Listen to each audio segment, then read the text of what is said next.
Oh my gosh. Hello, friends, lovers, Romans. Lend me your ears while I tell you a little bit about Umineko no Naku Koro ni, Rondo of the Witch of Reasoning. I think a rondo is like a dance, but I forget. Uh, we've got quite the stream ahead of us. I don't remember where we left off. I kind of just don't remember at all.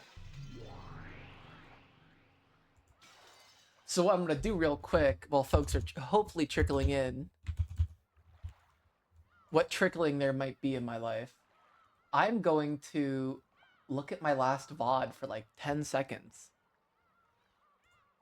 and try to figure out and try to untie as many interpretations as there are. Okay. Oh, I remember there was the whole thing with Angie like escaping from the Ushiramiya group tower. And then there came this whole idea that there's actually 17 people on the island, not 18. I have a really nice soda with me. I'm still drinking my Fallout soda I bought. So I'm drinking the Nuka-Cola Quantum. I have the last bottle. I gave one to my sister,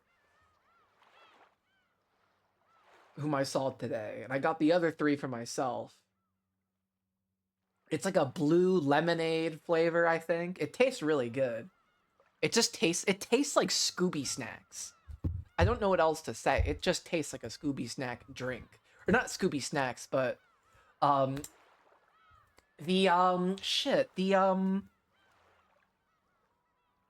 Scooby-Doo gummies, like the fruit gummies. That's what they taste. It's what this drink tastes like. It's not bad. It's really sweet though, but I think I'm kind of partial to that.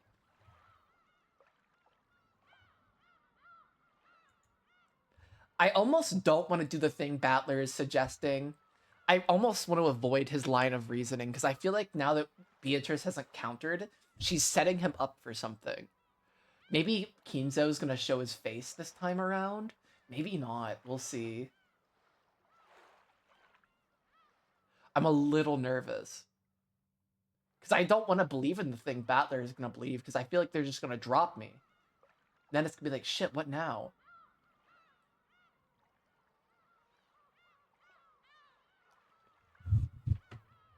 Beatrice has never once been a reliable freaking person. She's a liar. She will lie. When given the option. She's also kind of has a big crush on Battler, so we'll take that as we will. And we are going to hop. Oh, yeah. Okay. So Natsui and Kraus are having a little strategy meeting here because they had their shit handed to them by Kairi last night. I hope this is going to be like one of those times where I just click through like maybe 10 minutes of dialogue and it's over. And I could have just taken a break if I just read 10 more minutes. The siblings have all come, despite their various circumstances, for this annual family conference.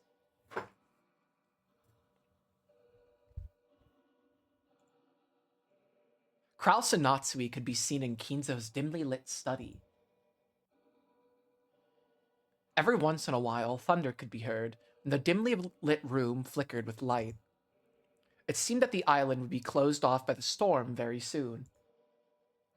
Father, please just once show those disrespectful people the majesty of the head. It's useless. It's all useless. Maybe I'll give him a fun voice this stream. I don't know. The large shadow of a person standing by the window, his majestic back facing them, answered quietly and forcefully. He hung his head and shook. Eventually, they could hear a mumbling laugh over his shoulder. Oh, Ha ha ha ha ha. It's useless. It's all useless.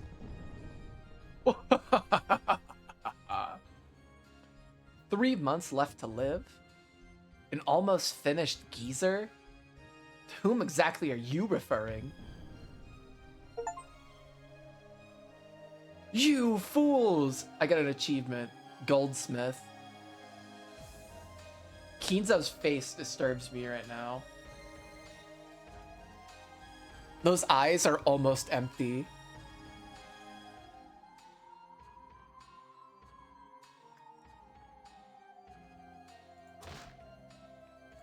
Did you wander over here because your siblings threatened you? Know your shame. As Kinzo turned and brushed his cape, it flashed forcefully through the room's stale air. God, I wish I had a cape.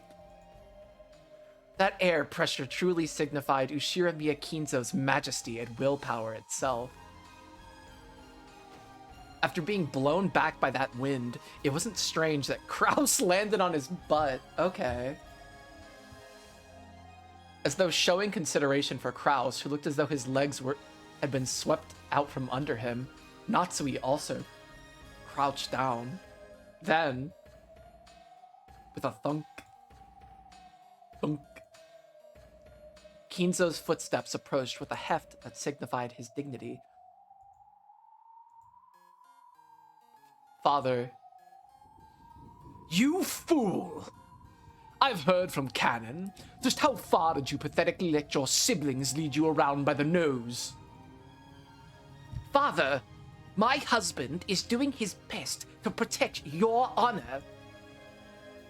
Without lending an ear to Natsui's words, Kinzo extended his palm to Kraus's collar as the latter sat on the floor. No, he curled his fingers, leaving only his pointer finger out, then took that finger and pressed it against Kraus's collar, twisted it, and slowly, with just one finger, picked Kraus up into the air? What the fuck? Kinzo's actually fucking yoked. Kinzo's gonna, like, take off his shirt, and he's gonna be, like, fucking rippling muscles. It's gonna be crazy. You really are a pathetic fool. You let your wife speak in your defense. If you have an excuse, give it yourself. Yeah. Kraus clawed at the air. Kinzo's brawny finger was choking him. Holy shit. He couldn't even open his mouth, much less talk. However, even if he had been able to open his mouth, as he was now, there was no way he'd be able to think up an excuse that Kinzo would accept. Still, how could this power be described? No one would call Kinzo an old man after seeing this superhuman strength. It's the power of alcohol. It's Dutch courage, baby. Father! My husband is fighting in his own way. Please forgive him. Natsui. Fighting is a process you go through before winning. The process you go through before losing isn't called fighting. That's called being pathetic. I'm a slay pussy queen. God, I love how insane he is. I love how mentally ill he is. I aspire to be Kinzo. And drink absinthe and study my occult. You call this my successor? As thunder roared, Kinzo laughed heartily as though nothing could be more pleasant. And when he finished laughing, he threw his son away like he was scrap paper, slamming him against the wall. Jesus. Boom.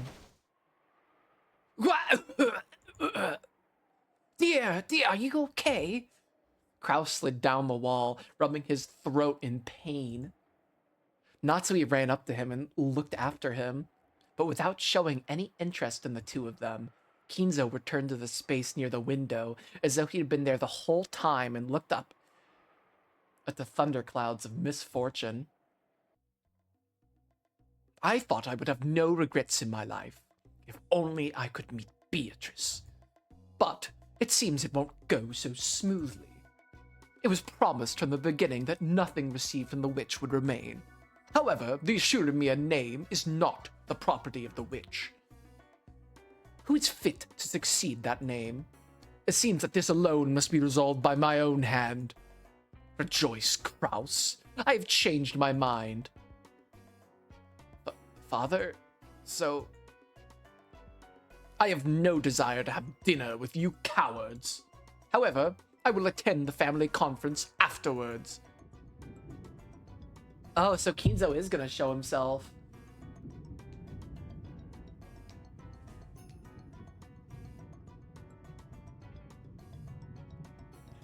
Man who has spent 100 hours of game doing nothing finally decides to show up.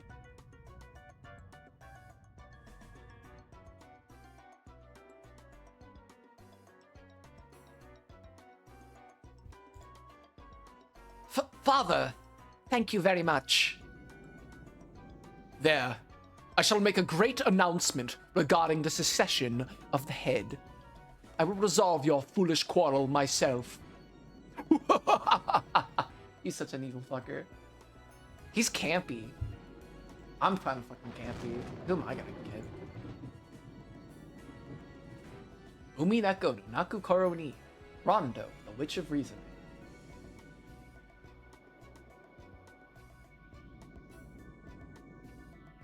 Alright, it is...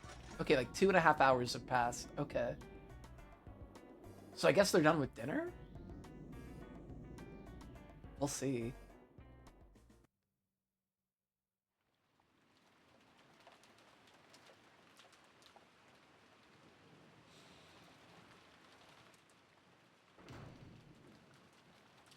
Forcefully opening the door with a clunk, Rosa flew in with Maria. Is Genji-san or anyone there?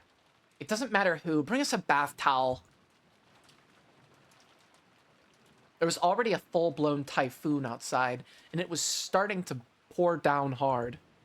Even though she'd had an umbrella, Maria had been in the rose garden amid all that wind and rain the whole time. She had grown ice cold. Maria had gotten into a minor fight with Rosa in the rose garden, and had been told to stay there. She had done as she was told and had continued to wait in that spot, even though rain was pouring down. Rosa certainly had gotten a little emotional and angry, but Maria's stubborn whim was probably more to blame. The cousins, who had seen that exchange, were relieved to see that mother and child were close to each other once again, or each other again.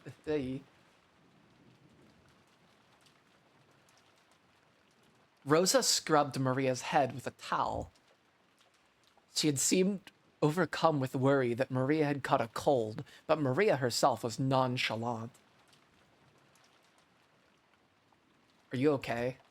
You didn't catch a cold, did you? Maybe we really should go back for now and get a change of clothes. Ugh, I'm just fine. More importantly, I'm hungry, so food's better than changing clothes. Ugh. She looks okay, Aunt Rosa. She's gotta be if she's this spirited.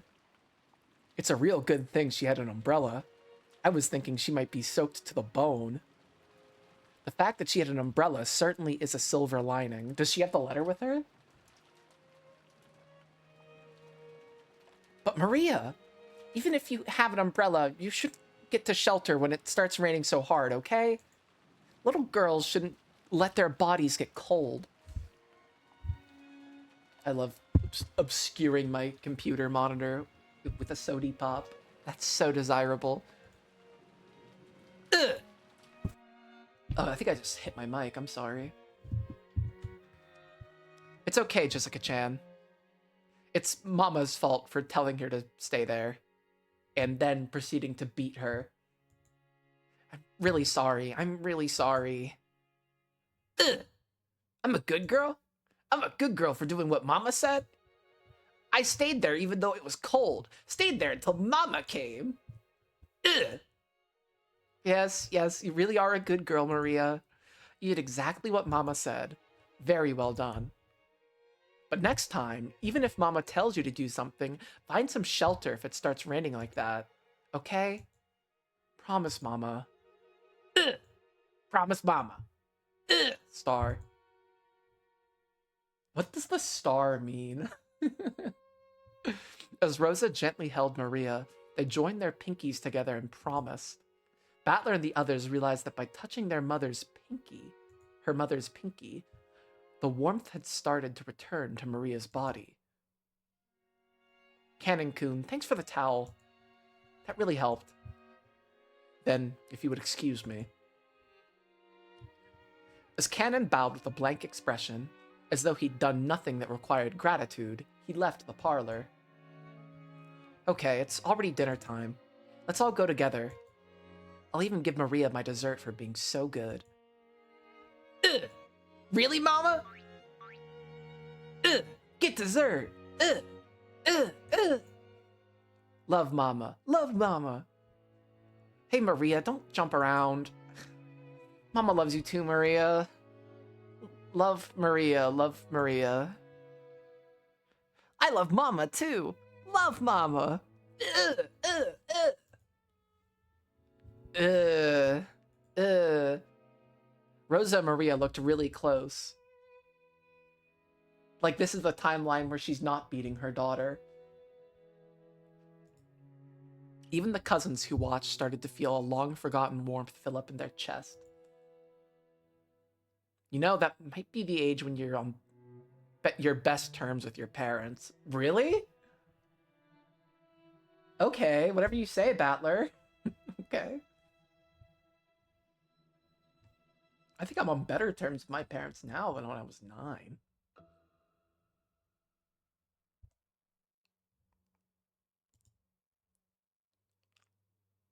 It wasn't like that for me. Mom was always yelling at me to study, study, study, and that's because they love their children. A parent's love isn't always gentle and indulgent. My mother was strict with me too, but now I realize that it was because she treasured me so. Ugh! Love Mama! Love Mama! Love Maria, love Maria. Shall we get some food? Let's be friends and hold hands. Ugh! Be friends and hold hands! Mama and me, friends! Friends! Yes, that's right. Mama and Maria are friends. We'll always be like this. I love you, Maria. That was a really spooky glass break. What's going on all of a sudden? What's up?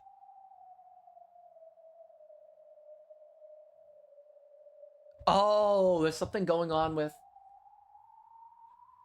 Did Angie, like, get upset watching Maria happy like this? We'll see. The sudden sound had come from the teacup Gretel had been holding, which had fallen and smashed. Sorry, I got careless. Sorry for dropping it. The cup on the floor had smashed to pieces. Would it really have made such a sound and smashed to pieces just by being dropped from that height? No, I think she slammed it because she's mauling that Maria got murked. Why is my phone buzzing? Oh.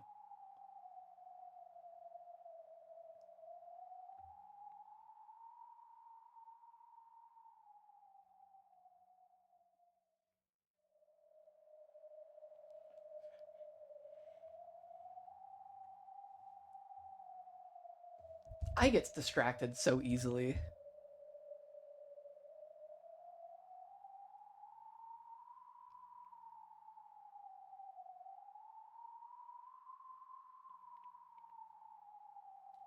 Even someone as thick-headed as Battler could realize that she was in a bad mood over something. But he couldn't understand why she suddenly had grown so displeased. Oh, no, I really wanted to do Beatrice. I really wanted Beatrice.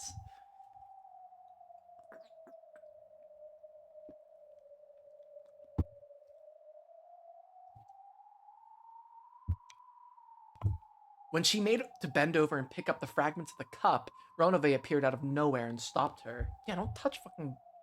I guess it's porcelain, it's not glass. You will injure yourself. Leave the cleaning to me. Shall I bring you another cup of black tea? I don't need it. I guess a demon's black tea just doesn't match my tastes. Oh, to think there's someone whose tastes aren't satisfied even by Ronove's tea.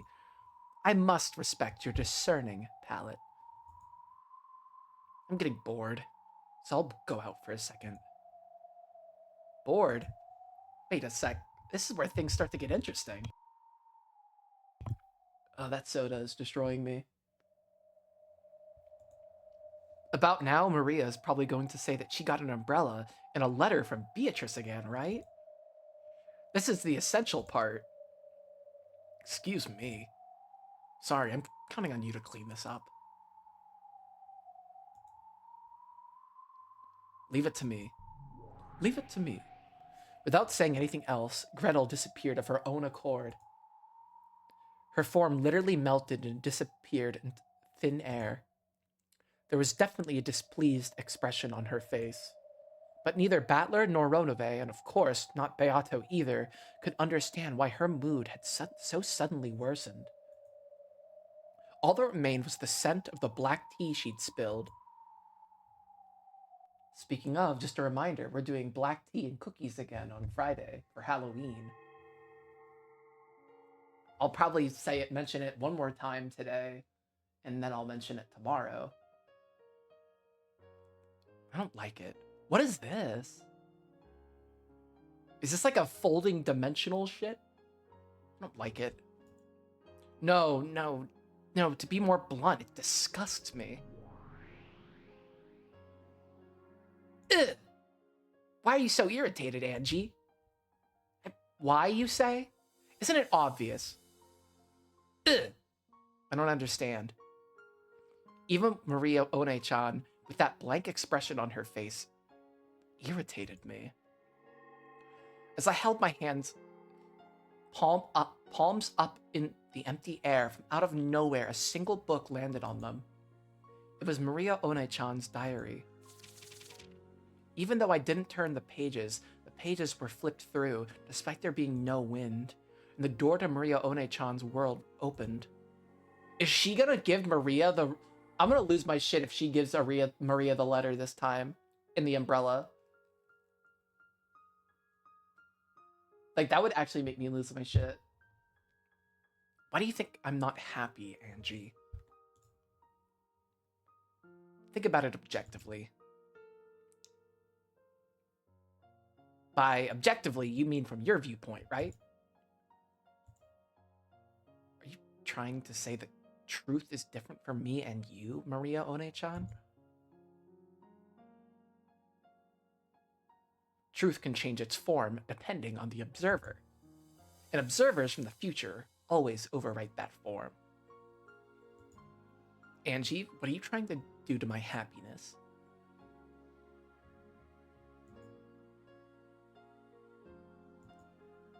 The pages of the diary were flipped through at greater and greater speeds. Then, a brilliant light poured from the depths of the diary, swallowing everything up and painting over everything with white. What is going on?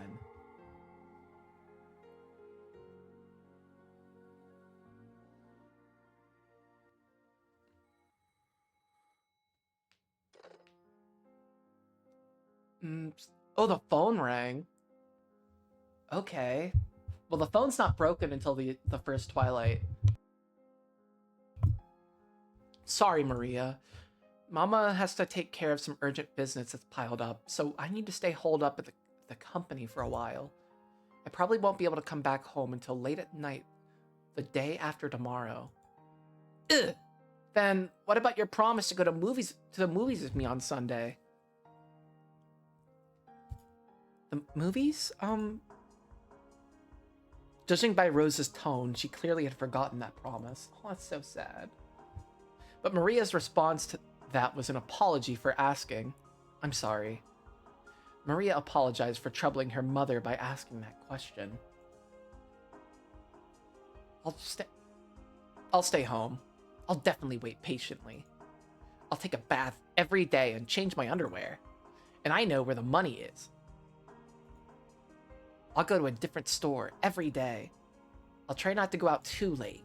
If a policeman asks, I'll say I'm running errands for Mama. I'll do what Mama says, like what Mama says, like Mama says. That's right. You really are being a good girl. If you do that, I'll buy you a present, okay? Go to bed by 9. Shouldn't it be not 9, but like 21? I don't know.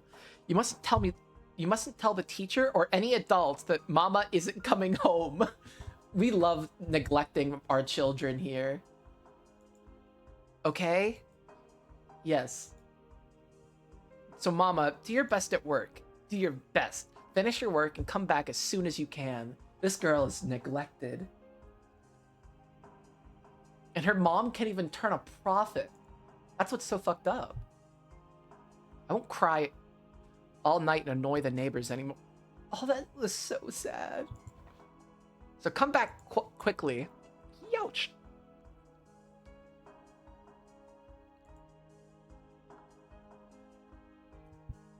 Well then, I'm busy, so I'll hang up. Be a good girl and wait. Do I have like a zit under my mustache? Oh, I think I do. Ow. I'll be a good girl and wait. Don't do anything you should. Be a good girl and wait. Don't do anything you shouldn't. Goodbye. Click. With a tone of finality in her voice, Rosa hung up the phone without waiting for Maria's answer. Maria politely set down the receiver and returned to the sofa. There sat the stuffed animal Sakutaro, with whom she'd been watching TV until a second ago. Sakutaro was holding the remote control to the TV. Aww. The TV had been turned off because of the phone call. He looked like he was telling her to push the switch because he wanted to watch TV again quickly. Sakutaro, wanna watch TV? Uryu? You don't wanna watch anymore, Maria? If the actors team gets all the questions right, they could still make a huge comeback. Uryu? No, that's enough TV. Again, Mama was busy with her work and didn't come home. Mama works such overtime that she doesn't come home until late. Because she has dates or something, she always comes home after drinking a lot of alcohol, even though she's not good at drinking. Oh no! Maria. I hate Rosa so fucking much. And with a pale face, she'll go straight into the shower and then to bed. Rosa is such a fail daughter, it's insane. You really gotta admire her for her respect to the game, though. And because she has overtime, even on the weekends or something, she says she has to spend the night there and almost never comes home.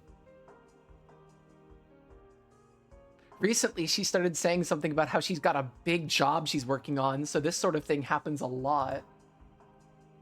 The pictures I did my best on during drawing time were laughed at by everyone, but even so, I wanted to show them just to Mama, and once again, she won't be able to look at them for me.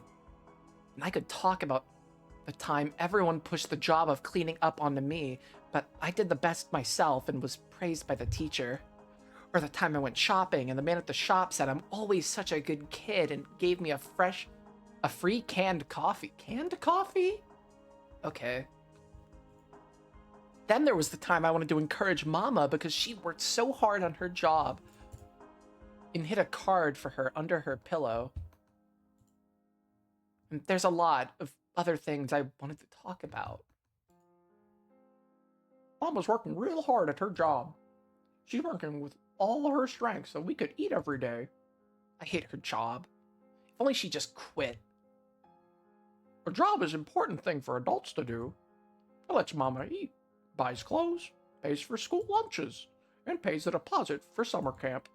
All that happens because Mama works and earns money. I don't need food. I don't need clothes. I don't need school lunches and don't want to go to summer camp. It's not like any of the groups will let me join in. Just now on the phone, Mama promised that she'd buy a present when she comes back from work, right? I think she made that promise because you're important to her, Maria. And she'd feel bad if she made you lonely. Yeah, she sure would feel bad if she made Maria feel lonely by, like, neglecting her. That'd be so crazy. You think so? Uryu? It definitely isn't a pain for her, or annoying, or anything.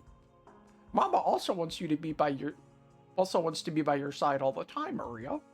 It's also painful and sad for her, since she can't do that. I can remember when she spent the whole night by your side crying. Yeah. I didn't understand why she was crying, but she was so sad.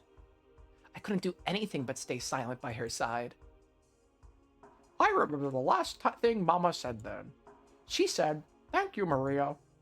She said that just by being by her side, you were her only ally in the world. Do you remember? Yeah. I'm her only ally in the world, which is why she beats her, she said. Sakutaro set the remote control on the table, crawled up onto the sofa, sat on my lap, and spoke to me, gazing into my eyes. I'm sure Mama feels the same way you do, Maria. The designs Mama draws are only the ones laughed at by her clients. Maybe she's just... I just think the Ashira Miyas are not talented. Like, it is a miracle the Ashira Miyas have gotten as far as they have. Like, all the children are just total failures. Except, like, Rudolph, because the only thing Rudolph did good was marry Kairi. That's why Rudolph deserves to be the successor, because basically it would all be fine, because Kairi could just bad bitch it and we all be perfect.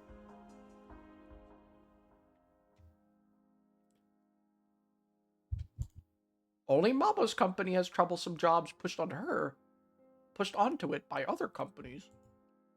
Mama is the president, so she has to take care of everything by herself. Only Mama's company never gets included in the business of other companies. Mama's only ally is Maria. If you tell her to stop doing her job, where in the world could she find an ally? Sakutaro. The only person I have in the whole world is Maria. The only person Mama has in the whole world is Maria. This is fucked up. This is literally a child justifying her mother's abuse to her so that she can, like, function. This is really sad. And this Nuka-Cola Quantum berry lemonade soda tastes very delicious, I'm afraid. What about you, Maria? I've got Mama, and I've got you too, Sakutaro. So, Maria, you aren't lonely at all. Oh my god, this is so sad. Uryu? Since Mama's busy with her work, she can't be together with you very often, but please don't blame her for that, Maria. In exchange, I'll always be there. We'll be by your side forever. So don't cry, okay? Uryu? Can't your sadness be stopped if I'm with you? Sakutaro. In the corner of Maria's heart, which she'd been doing her best to seal up, drops of sadness finally drip down. Yes, Maria, stop justifying your mother's neglect. Please. Drip, drip, drop, drop. Drip, drop, drip, drop. Even though weekends, when Mama didn't come home, weren't that rare a thing. It wasn't as though that night was particularly painful or sad compared to the other nights, and yet Maria's tears poured down. Uryu? Maria, don't cry. I'll always be with you. Even if you cry, Maria, I won't. I'm a lion cub, so I won't cry even if I'm lonely. The lion remembers not to be totally destroyed by his own loneliness. Even though I want to cry too, I won't.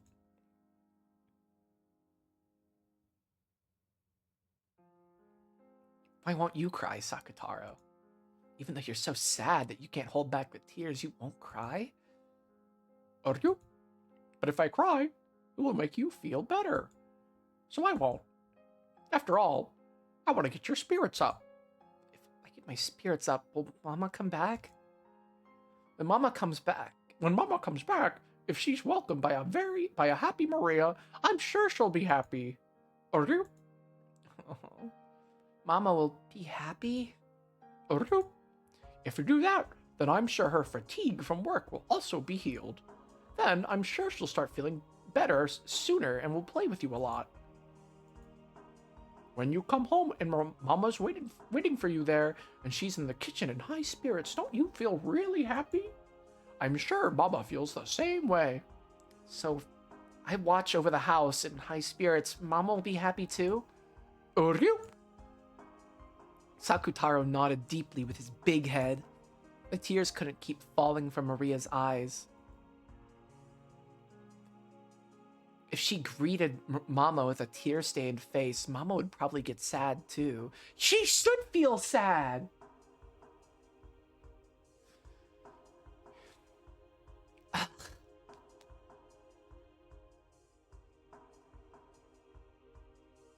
Oh gosh.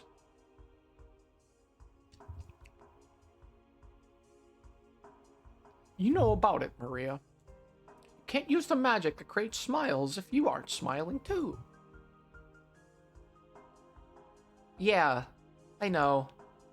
So I won't cry anymore. Hey, Maria. I have an idea for how to have a fun time. Uryu? Want to hear it? What? Mama won't come back until late night Sunday. So let's have a pajama party and keep it a secret from Mama. Pajama party? Until you get tired. Late tonight, eat candy and drink soda in bed and play with me. A pajama party? Yeah, sounds fun. I don't have to go to bed at 9 o'clock, right? Mama won't get mad at me if I don't sleep. Oh god. This is a secret between me and you, only for when Mama isn't around. So tonight, until you get sleepy, let's have fun the whole time. Let's eat jelly beans and try to guess what color we'll get next. Let's split open peanuts and try to guess which half is the grandpa. I think that's a Japanese thing. I don't know. Let's search for treasures in the closet. And more and more. I wonder what it'll taste like if we mix cola and melon soda. Ugh. I wanted to try it once, but asked Mama if it was okay and she got mad. Are you? Let's keep it a secret from Mama and try it out. Tonight, let's play a lot, laugh a lot, and blow away our tears with happiness. Don't worry, it'll definitely be fun if I'm here. I'll definitely make you happy, Maria. This is so fucked up. This is so sad. This is so sad. This is just a child justifying her own isolation and misery. That could never be me.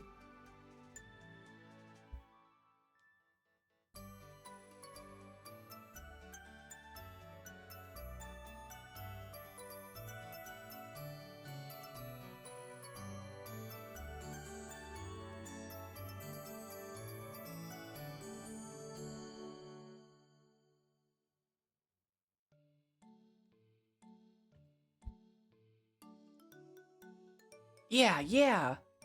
It'll definitely be fun if Sakutaro's there. I'll definitely be happy. Thank you, Sakutaro. I won't cry anymore. Let's play all we can, get happy all we can, and say welcome back when Mama gets home. Are you? Tonight, let's play a lot and feel a lot better. Let's have the kind of secret party we can only have when Mama isn't here. If we're noisy enough, I'm sure plenty of friends will play from the wind. Is this like an allegory for the game? What's actually going on here?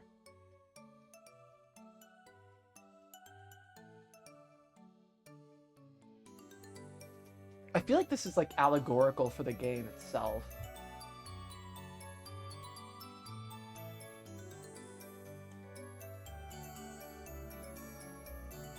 Like the way when we're by ourselves, magic becomes real in a way. I don't know. Maybe I need to put some more thought into it. But this conversation feels like it's more than, like you could interpret it more than at its face value.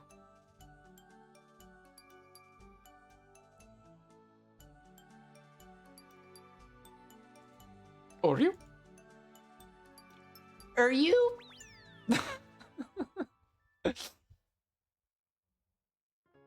Then Maria began her pajama party all alone with Sakutaro, having fun until late into the night. She played by sticking her hand into the bag of jelly beans without looking, trying to guess which color she'd pull out next. That's so fucking boring. Sakutaro had good intuition and got it right a lot. Maria also had a brilliant streak, where she'd guessed right 4 times in a row. The game where she split peanuts open and tried to guess which was the grandpa was easier than guessing the color of the jelly beans, so she got it right a lot. Sucking her salt-covered fingers was impolite, but that was the yummiest part. Now she knows exactly what it's about. I fuck with that. She liked both cola and melon soda on their own. She hoped that by mixing her 2 favorite drinks, there might have been a flash of light like alchemy, and a new drink that no one had ever tasted before would be created. She got excited by how, if it turned out really delicious, she'd call it Sakutaro soda and sell it. Oh my god. But unexpectedly, it had a weird taste that she hadn't hoped for. And the color was somewhat dull and thick. Maybe I shouldn't have been surprised that black and green mixed together would make this. Too bad. I imagined that it'd become a sparkling pineapple color.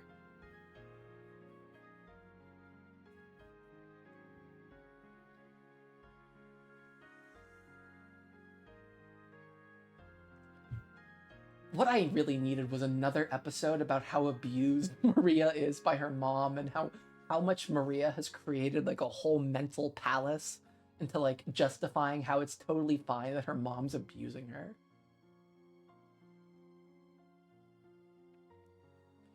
But it was an awesome, incredible, fun night. If it's this fun here, maybe Mama will feel like coming home and drop by out of the blue. Oh.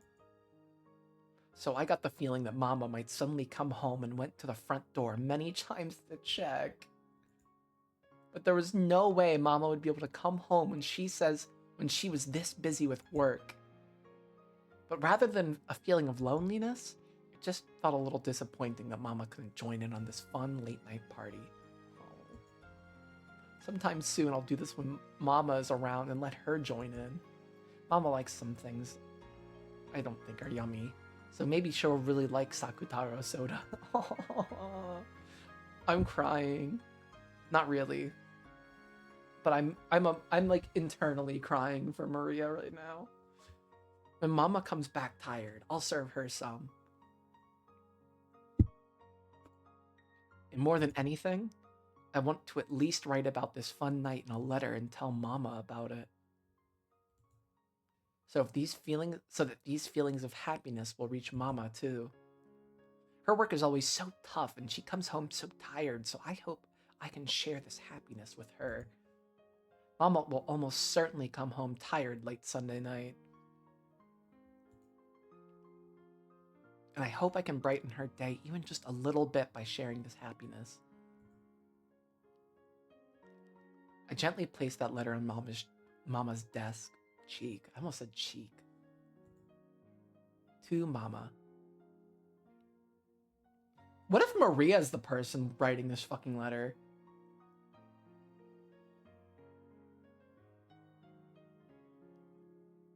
What if Maria is the one finding the fucking ring and she's the one writing the fucking letter?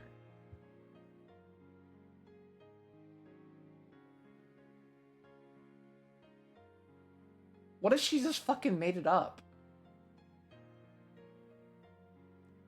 She's into the occult shit, so maybe she could figure out the wax seal on the ring. I don't think I can really explain that part.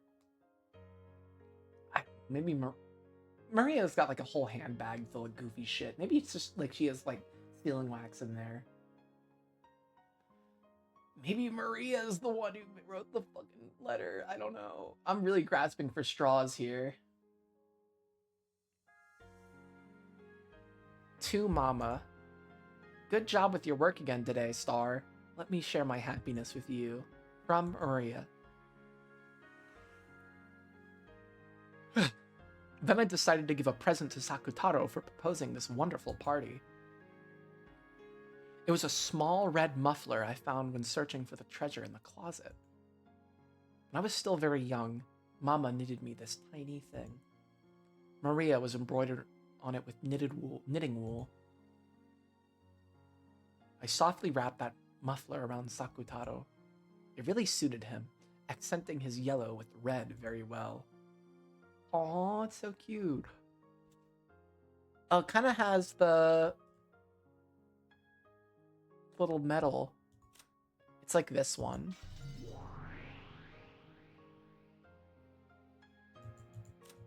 Do I not have the Cheester Sisters thing on here?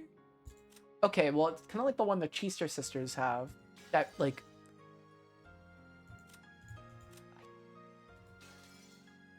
Yeah, I don't have them right now, but if they were here, they kind of have a similar insignia going. The red cross. Uryu? Does it look good on me? Sakutaro looked embarrassed as he wore his first present ever. Yeah, it really looks good on him. Ugh! Sakutaro, thank you so much for everything. It was so fun tonight. I can't even remember why I was crying. Let's be together from now on. And let's always play and laugh together. Uryu? Love you, Maria. Me too. Love you, Sakutaro. Alright, just break my heart then. After playing so wildly, Maria's room was a mess. Maybe she played a little too much. But I'm tired for today, so let's sleep together. And tomorrow we'll clean up together and welcome Mama with a clean room. Alright, Sakutaro? Uryu? Uryu? I can't, his voice is, that's a little hard to do sometimes. See? I am. No, we are so happy, right? No. I want to say what Angie says and be, no. You're clearly being abused by your mother.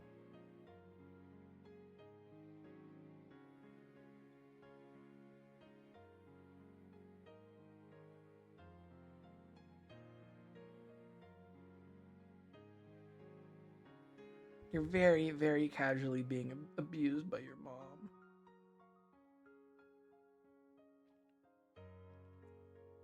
Okay. Is this your happiness? Or is this your happiness, Maria One-chan? Yeah, I'm happy. Even though you were looking forward to the movie so much, and Aunt Rosa promised that she'd definitely take you, she completely forgot. She just happened to forget because she was busy with work. Even if she remembered, with her work, there'd be nothing she could do. Whether she remembered or not, Mama would have spent the night at work. She couldn't go to the movies. Whether she remembered or not is a minor issue. Wow, okay. There's no way that's a minor issue. After all, when Aunt Rosa answered movie on the phone, it was obvious that she'd completely forgotten her promise. And when she heard that, Maria One-chan's mood definitely darkened. Well, like you say, even if Aunt Rosa had remembered her promise, you wouldn't have been able to go to the movies in the end. But even so, to think that your mother just forgot her promise to spend one of her few days off with you, it's sad. I'd be so mad. Yeah, it was sad. Because even if she had remembered, we wouldn't have been able to go to the movies. But after that, I had a very, very fun night with Sakutaro. You must have thought that pajama party looked really fun too, Angie. There's no way that would be fun. I'm like 17 or 18, I think. Wait, she's 18. Maybe 17. I mean, all that messing around you did that night was just intentionally making a big fuss about nothing. All so you could forget that you were lonely and that your mother wasn't coming home. It's not true. I really did have a fun party with Sakataro. No, that's wrong. You were just so sad and you hated your mother so much for forgetting her promise that you made a mess of your room. Where was something like that ever written in my diary? It isn't written anywhere. But by reading in the gaps between every line, I can understand your feelings. You didn't have a good time at all that evening. And you stayed up late when you were told not to, broke the strict rule about eating sweets outside of snack time. And even when that didn't bury your sadness, you went wild in your room and made a mess of it, right? And after you made a mess of your room and were all tired out, all you did was claw at the bed sheets and cry yourself to sleep, right? The diary says that Mama probably forgot about the movie. Forgot her promise about the movie. That I stayed up late having a pajama party with Sakutaro and made a mess of my room searching for treasure. Yes. And this is what it means. You were starving for Aunt Rosa's love, Maria One-chan.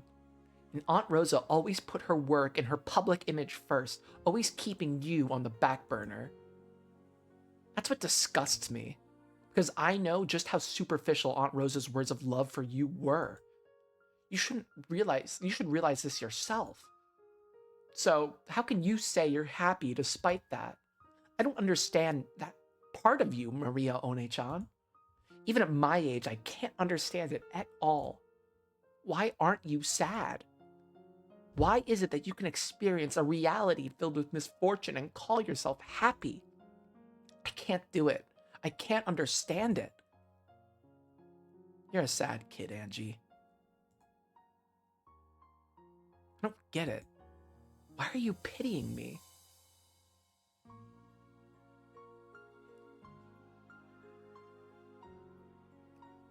Oh, this is definitely a freaking... Even though a fact about a really fun pajama party is written about in my diary, this is like the red text. This whole scene is kind of like blue text Angie, red text Maria.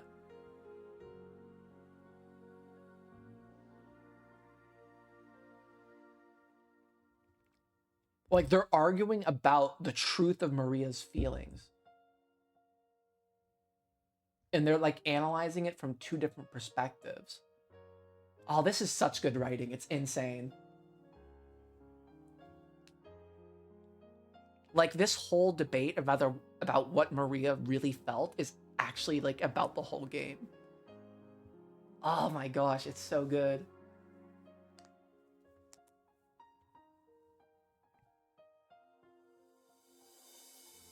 So maybe we should start viewing the murder like that. Even though there's this red text which says, oh, Maria enjoyed the night. There were only so many people on Rokonjima. Oh, there's only 5 master keys. You had to look between it a little bit. I think it's what the game is trying to tell me.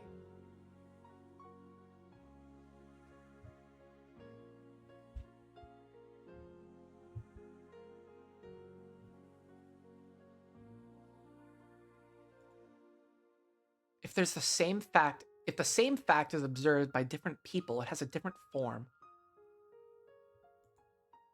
I remember talking about something like this with Berncastle. Truth is unfixed and changes its form every time it's witnessed. Double slit experiment.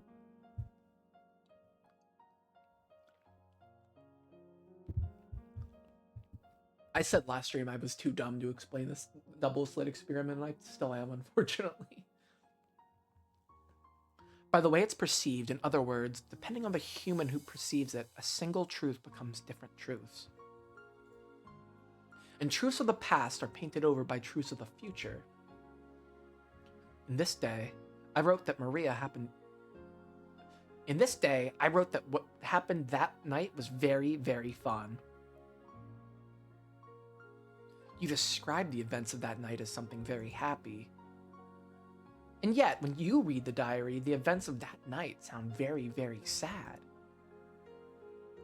Even though you describe it as a happy scene, I read between the lines and realized that it wasn't true. Stop it.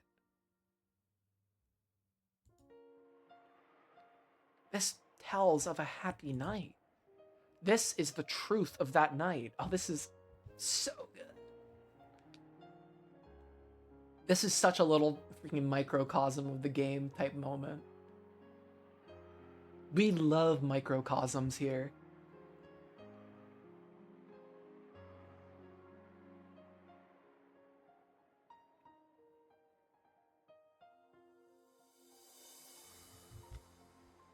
Please don't take this happy truth and paint over it with a new, different truth.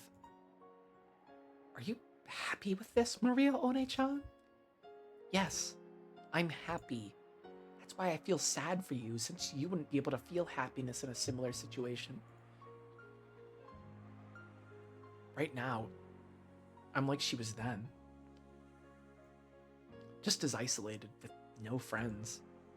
Angie had accepted her isolated reality for what it was, but Maria painted over her reality with a reality of happiness. Ushira Mia took a sad truth. Ushira Mia Maria took a sad truth and changed it into happiness. This is literally what the game is doing. That was the only and yet very large difference between me and Maria One-chan. And even though I'm unable to accept it, I'm always jealous of that power. Yes, that's right. This is power. I was able to find happiness with that power. Because you don't have that power, you can't find happiness, Angie. What is that power? I didn't know what to call that power either. Not at this point in time, at least. Eventually, I was taught its true form. I'll talk about it later. On the next page. So then, late Sunday night, Mama came back with a present, just like she'd promised.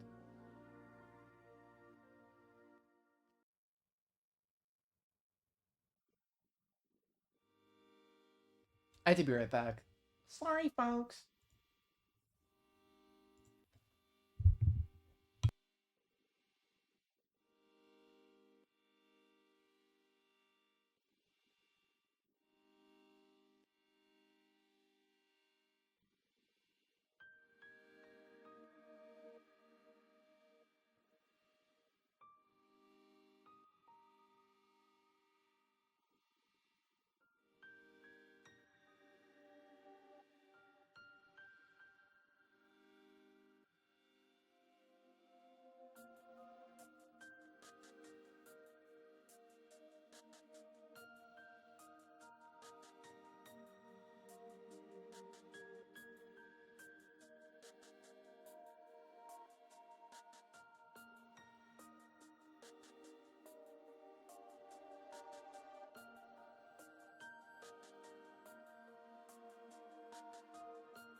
Okay, I'm back. But I haven't sat down yet. Wait, I'm sitting. I'm in the action of sitting. Okay, we're done. Holy smokes. Okay. Now we just had to get rid of the little text on my stream, and we are good to read some Rosa. Okay, let's fucking go. I'm back. Mama, welcome home! Are you? Mama came back. Mama came back. Waiting to greet Rosa as she returned home all tired out was Maria, in unbelievably good mood, holding Sakutaro. Most likely, Rosa's worn-out expression was partly because she really was tired, but partly because it would be a pain when Maria, who should have been grumbling after saying welcome home after staying home alone for several days, would cling to her, sobbing. However, whenever she was welcomed by an unbelievably happy Maria, and found that her fears were unbelievably needless, Rosa couldn't hide her surprise. What's going on, Maria? You're in a great mood. Is someone here?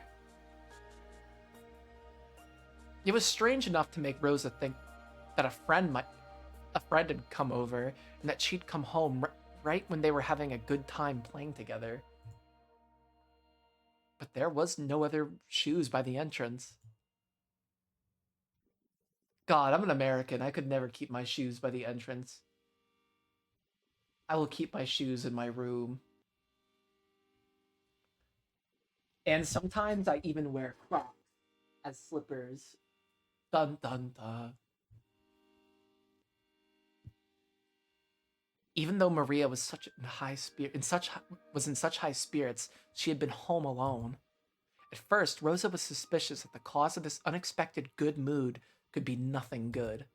But that really was a needless fear, and in any event, Maria really had been in a good mood while she watched over the house. Even if Rosa's heart had been as cold and hard as a rock, after being welcomed with a smile like this, I'm really freaking struggling reading for no fucking reason. Rosa started to honestly accept that smile. That smile rose to her own face automatically. In that smile, you could no longer see any of the weariness of someone who'd been unable to return home for several days. Maria kept talking about what a fun time she'd had playing with her stuffed animal, Sakutaro. Rosa really hadn't imagined that the stuffed animals she herself had given would be so appreciated, and she couldn't hide her pleased surprise. I see. So you spent the time together with Sakutaro? Well done, Maria. Here's a present for Maria and Sakutaro for being so good. Are you? A present! A present! Ugh! What is it? What is it? Both Maria and Sakutaro started jumping around. There were two presents. One contained an assortment of Western sweets. Inside was a Scotch cake. It looked to be a very high quality. Maria was more interested in the other one. The other one was an even bigger box, and it was pretty heavy. Go ahead and open it. It might become new friends for you and Sakutaro, okay? Ah! What's this? What's this? Inside, laid there like chess pieces, were about 20 small ceramic figures shaped like animals. Oh, these are my favorite things as kids. Well, I guess I didn't have ceramic ones. I had the ones that were like plastic molds. Squirrels, rabbits, small birds, dogs, and cats. And they were holding musical instruments. That's like the Bremer Stadtmusikanter.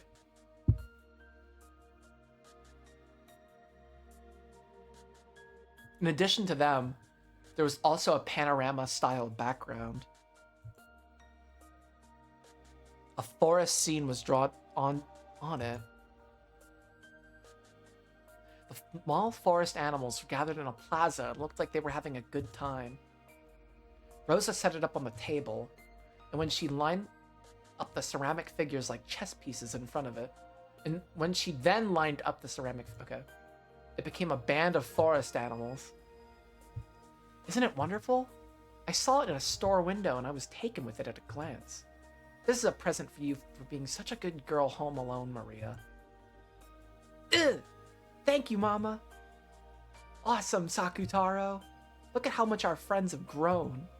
It's just like you said, Sakutaro. It was true that if we had fun, noisy time, we'd get more friends.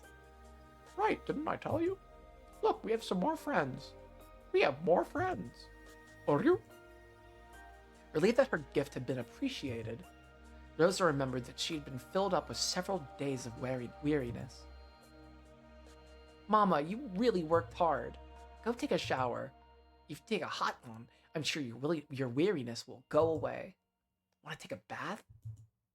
I'll choose what you put in the bath today. Thank you, but it's already late, so get ready to go to bed. Mama is tired, so I'll just take a shower and go to sleep. I have to get up early tomorrow. Yeah, got it. Here, Mama, I'll take your coat off. This is so sad. I can do it myself. Oh, thank you. Mama, your coat is full of smells from outside. Ugh. Oh, sorry, something fell out. I'll pick it up, okay? When she took Rosa's coat, a receipt or a ticket stub or something fell out. It had been in Mama's pocket, so it was probably important. Maria hurriedly picked it up. It looked like a ticket for the green car. Or the Shinkansen or something, whatever that is. Atami? Wasn't that a place famous for its hot springs? Oh no. What the fuck is that face? Oh no, I feel like Maria's about to get beaten. Oh no. No. Oh god, I'm so scared to keep clicking. Fuck. Ah, what the fuck? At that moment, with a razor sharp sound, the warm atmosphere shattered. Instead of the Rosa who had been there just a second ago, enjoying the gift with her daughter and recovering from her weariness of the long awaited return home, there stood a person who looked exactly the same, but who had a completely different, terrifying expression on her face. Fuck, double identity Rosa is back. Like, DID Rosa is so back on the table. I hate this. Ugh, let's just jump into it. In her hand was the ticket stub that Maria had picked up. She had stolen it from Maria's hand in an instant. What is the meaning of this?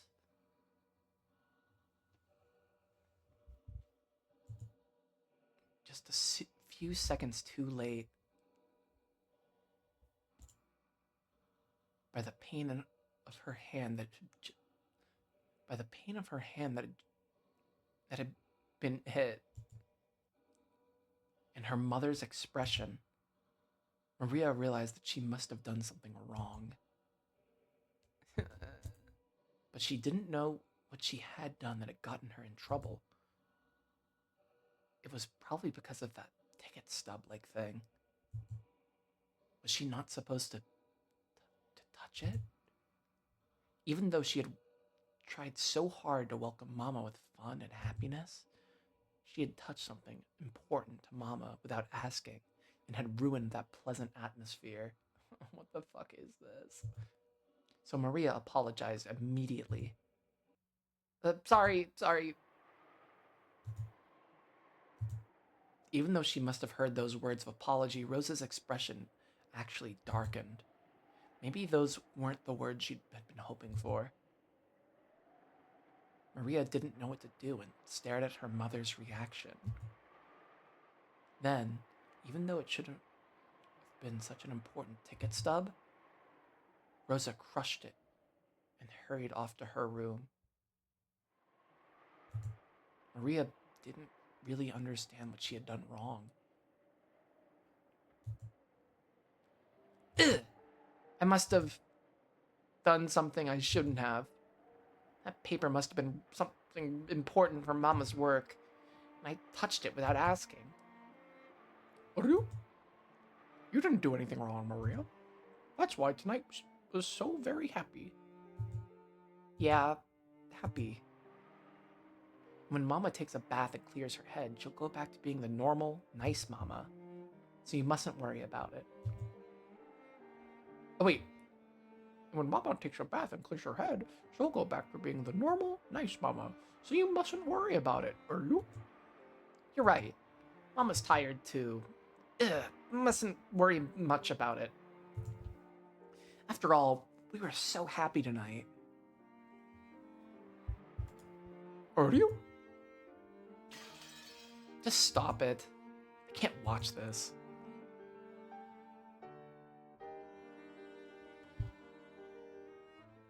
Angie, I think you're looking for happiness the wrong way.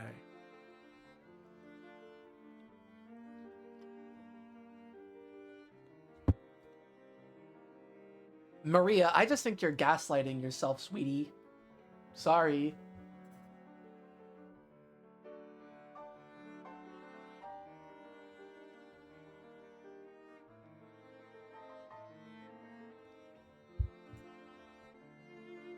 You're the one who's wrong, One-chan. How can you call this happiness?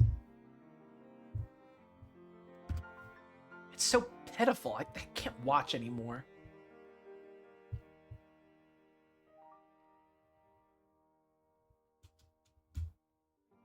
What is...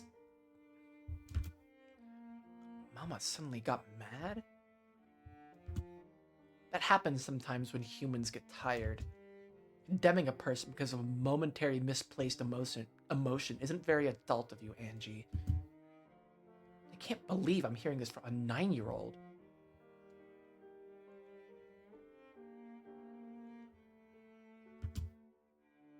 But that's not the problem. That ticket stub you picked up was clearly strange. What was? There was nothing strange about it, and it had nothing to do with the happiness of that night, right?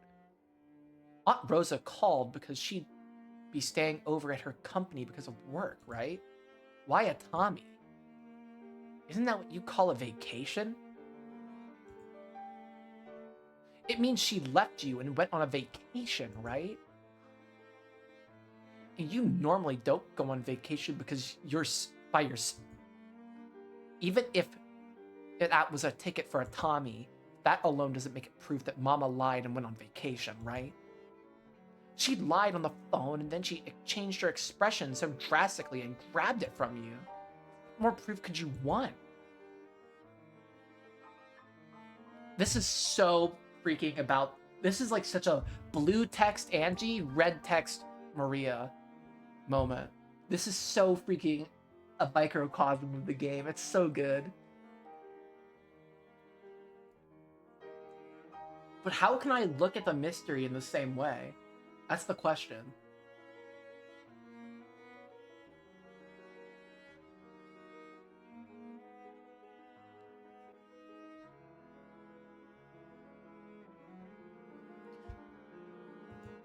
Or maybe she just happened to pick up some trash or put it in her pocket. It might have been a receipt from someone who worked for her, who went on a business trip. In that case, it would be important for her to work. It wasn't a toy, so I can understand why Mama took it away. This evidence you're talking about is only circumstantial. Imagination and delusions? I don't know. Imagination and delusions. Oh, this is so good. It's insane.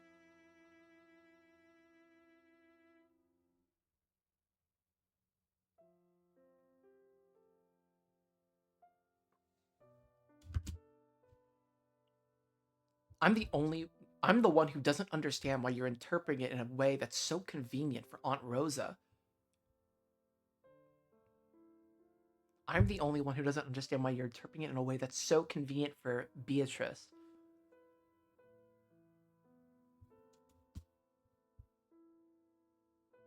As I thought, you're a pitiable child, Angie. Even though there are so many fragments lying about that could make you happy. You can't find them. Instead, you only look at unhappy fragments and continue to get hurt.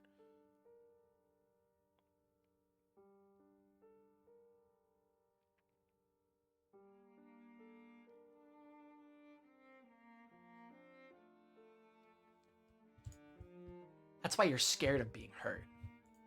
And only start looking for happiness after you check to make sure there's nothing around you that could hurt you. When I talk with you, 1H-chan, it gets hard to tell which one of us isn't making sense. You know what? There are lots of happy and unhappy fragments, and they fill the world up. So when people can't find happiness right beside them, when people who can't find happiness right beside them won't be able to find it no matter how hard they look. So people who can't find happiness right beside them won't be able to find it no matter how hard they... Okay, sorry. I'm not... Like Titil and Mitil searching for the blue bird. Til and Mytil. What is that from?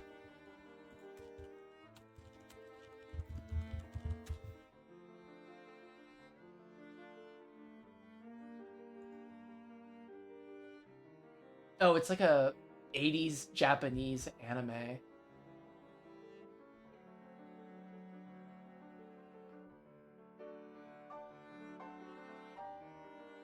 Okay. Whatever.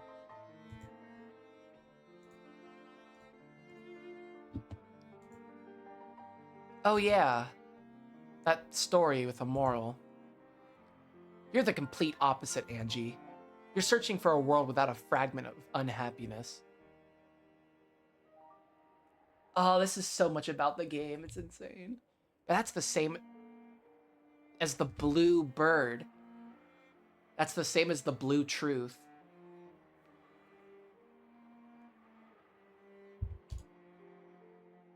So you'll be unable to find your happiness for all eternity. Is Battler Hansel? Or is he the blue bird? Give it a rest already. In any event, I understand that a night of happiness was wasted because of a single scrap of paper. It sure is scary that a single scrap of paper could do that. In that case, maybe the power to get your happiness back can also lie in a single scrap of paper, right? What does that mean? Just when she'd finally been able to communicate with Maria after so long, Rosa's face twisted with a mixture of anger, sadness, and a fierce self-hatred as she flew into her room and closed the door. Maria's sorry had sliced into her chest sharper than a knife. At that time, she noticed a cute envelope placed on her study table. Oh! The double whammy. Hit her with the double whammy, Maria.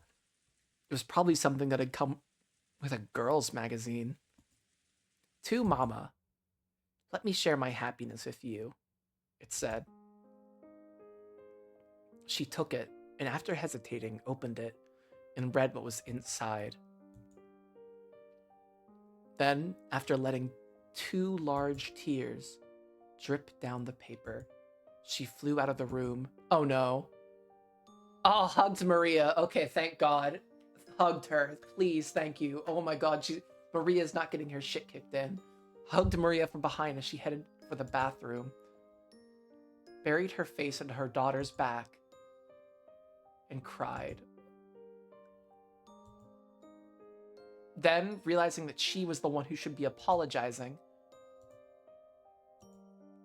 The Ashir-Miyas are literally just Catholic guilt personified. It's insane. She apologized. Why is Mama apologizing? There was no answer to that question. Look, we already made up. Something like that was absolutely nothing to worry about because of the friendship Mama and I share. To me, your happiness is too painful, Maria One-chan. I understand how you feel, more or less. Before I realized I had that power. Even I was a pitiful child who could only find fragments filled with misfortune, just like you are now.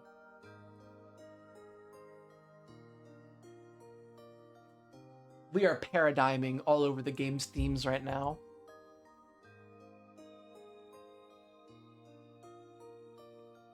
Angie, stop bullying the 8-year-old murder victim spirit. What the fuck? She's like interrogating Maria. It's kind of hilarious.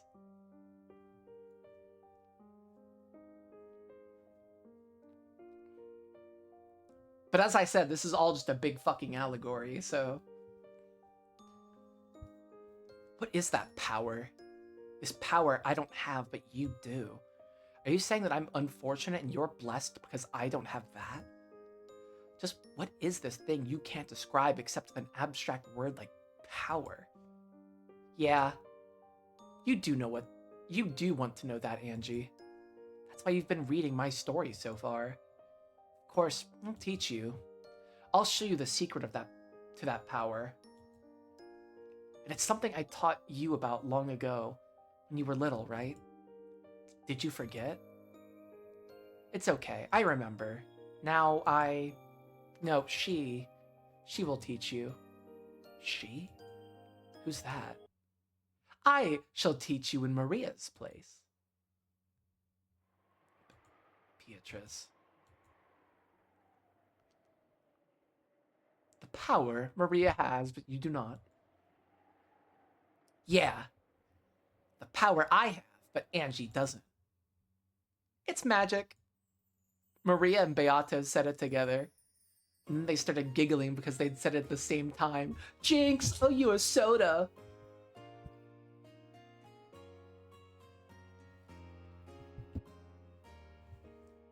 Notice how they both have, like, fang teeth. That's an interesting detail. It was an innocent reaction, one that didn't seem like Beato at all.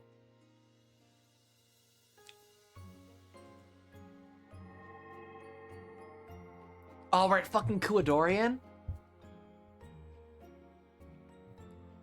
Fuck, Rick Kuadorian, okay. Here we go. Black tea was arranged on a table in a peaceful garden. In Beato, Maria and Sakutaro, who was sitting on Maria's lap, were having fun chatting. Oh, I see. He is called Sakutaro. So this is your best friend. Uryu, nice to meet you. I'm Sakutaro. Ugh, Sakutaro's shy, so he's nervous. It's okay. Beatrice also is a great friend of mine. Uryu? Are Maria's friends my friends?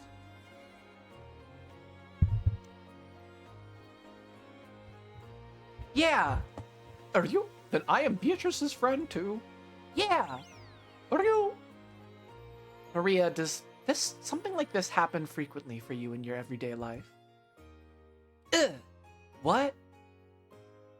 Is breathing a spirit of magic into inorganic matter and giving it life like this commonplace in your everyday life? Ugh. Sakutaro isn't inorganic matter. He's a lion cub. Are you? A stuffed animal makes for an excellent vessel. Isn't it uncommon for spirits to be made to reside in them when they are spoken to by innocent children with no toxin? According to Beatrice, every time a child plays with dolls, the dolls actually gain a will and converse with them, sometimes even moving by their own will. However, because of their innocence, the power imbued into such a vessel is very weak. If they get struck with even a tiny bit of toxin from a human's common sense, which says that there's no way a doll can talk or move, they instantly revert to being non-speaking dolls. However, this Sakutaro stuffed animal of yours is different. Ugh! Sakutaro is a stuffed animal, but he isn't one. Are you? I'm a lion cub. Are you?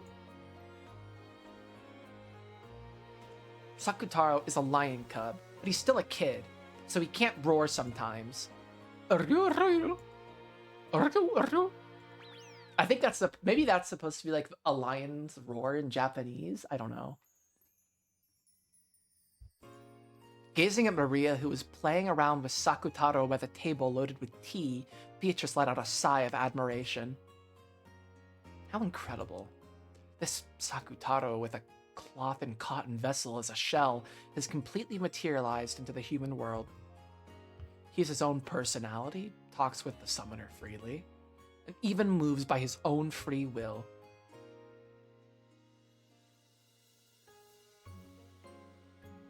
And even more surprising is that Maria did not summon him using the name of a person from another world, but created him out of the sea of zero. This is like important. I keep saying that, but it is. After that, Maria boasted to Beato that Sakutaro wasn't her only friend, and that she had many more of them back at home. It seemed there were other similar stuffed animals and dolls who could talk and move their own will like Sakutaro. It was something natural for Maria. It was natural for stuffed animals to talk, move, and become her friends of their own will. When she saw that Maria accepted this as something natural, as a witch, Beatrice felt a respect bordering on awe. Maria, without a doubt, that power of yours is magic. It's magic? I'm still a witch apprentice, so I can't use magic yet, right? No, it is magic. Because you cannot use it consciously, you are still an apprentice. But even so, what magical power it is! The materialization of your friend Sakutaro is excellent proof of that.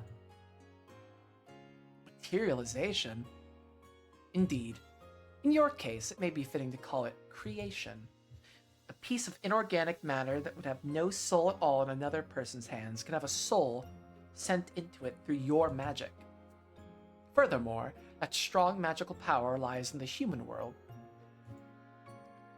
In this era, so filled with the toxin that denies magic, summoning a magical power that can materialize a single life form is not easy, even for me. It isn't hard to give birth to any number of soulless beings. However, giving birth to a being with a soul is very difficult. This is what Beato asserted. I don't really understand what you're saying, Beato. You're saying Sakutaro is amazing? Both you and Sakutaro are incredible. You should be proud. I see, that which Kinzo desired above all else seems to dwell most strongly within you. I don't have a clue why Beato is praising Maria so much. Right, Sakutaro? Uryu? What should be truly admired is not only that a soul has been made to reside in a stuffed animal. Even more significant is the fact that you have changed your own worldview.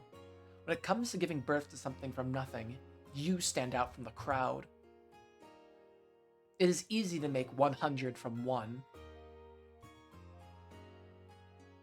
However, giving birth to 1 from 0 is not.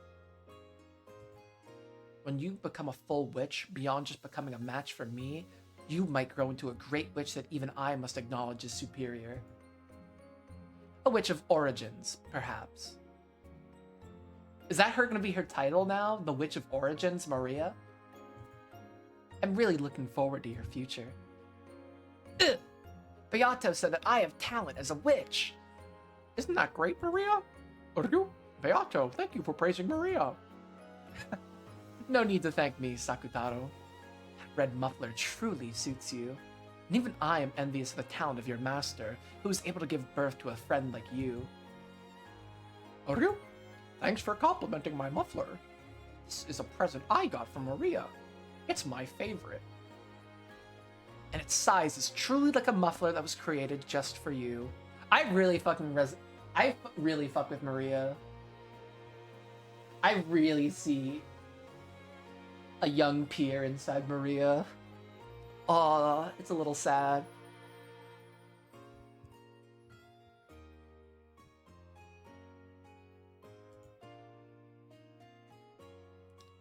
I see. I must also give my new friend some kind of present.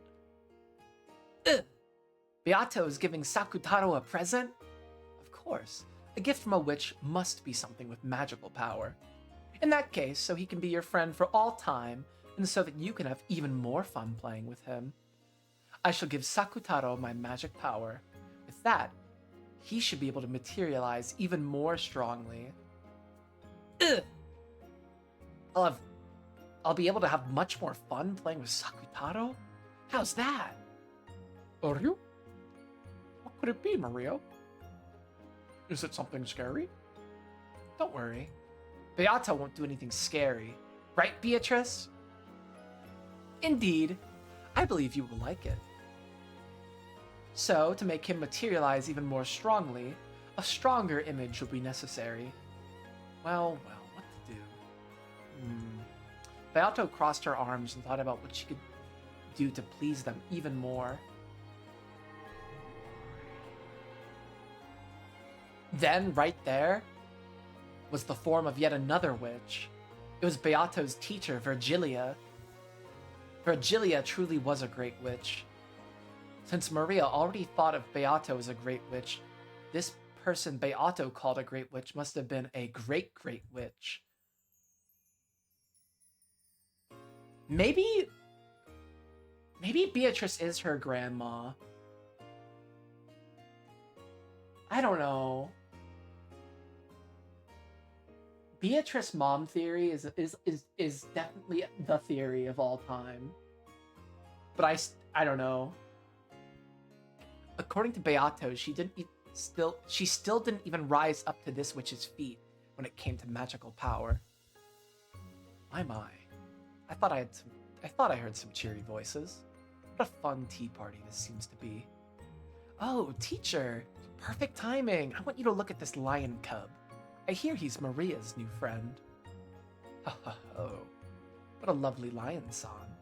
I wonder if he can greet me. Hello, nice to meet you. Uryu? I'm Sakutaro. Sakutaro fell to Maria's lap, greeting Virgilia with half of his face poking out over the edge of the table. It seemed he was very nervous, since this was a witch that even Beato called teacher. What an adorable name. As a reward for giving such a good greeting, here's a sweet for you. After waving her hands out, Virgilia held the palm of her hand upwards, as though she was lightly grabbing at empty air. Then she held her fist out in front of Sakutaro.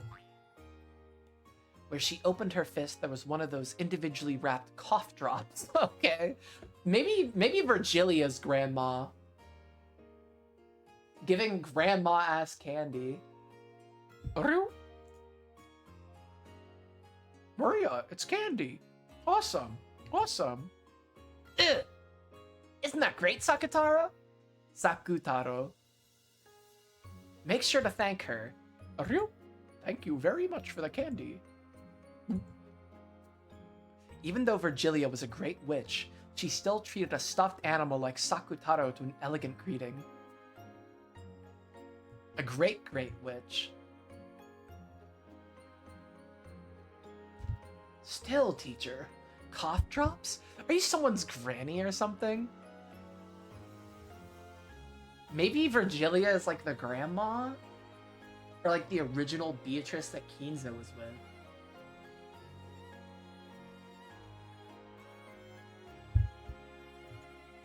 Can't you at least pull out some strawberry milk candy? How rude. In that case, I won't be giving you anymore. Sorry.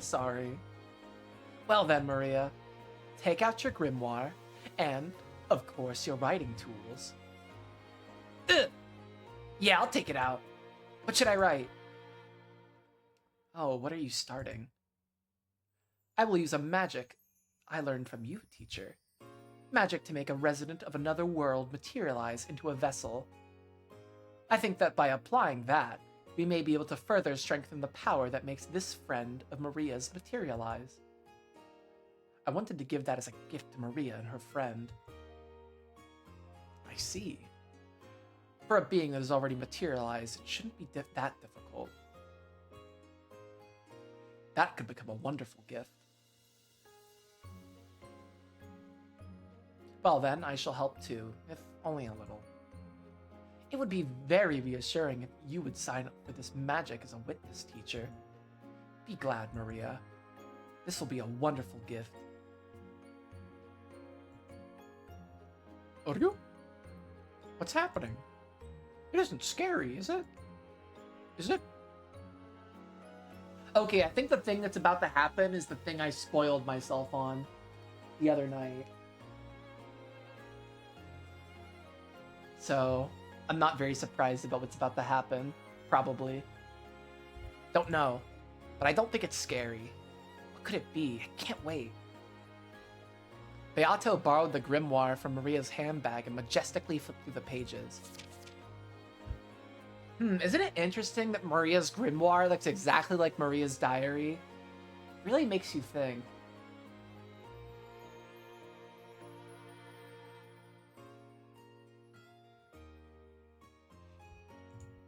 Then she found an empty page among those with magic circles drawn on them and flattened it out. After gazing at Sakutaro with a grin, she suddenly started moving her pen. It was something like a written declaration made by witches to a high-order world. It was magic whose effect could be controlled if Beatrice wrote and Virgilia signed. Maria didn't understand what Beato was writing at first, but partway through she figured out the wonderful magic power of this document, and her eyes began to sparkle. Uryu? Uryu? What is it, Maria? What's she drawing? Uryu? Sakutaro was on her lap, so he didn't know what was being written on the table. But even if he had seen, Sakutaro probably wouldn't have understood. Awesome, Sakutaro! Wait a bit, almost done. It's amazing, Beato, amazing. When it comes to writing documents of power, this child's talent is magnificent.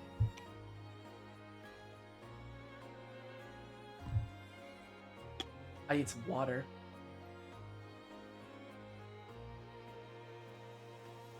Went down the wrong pipe. This child's talent is magnificent.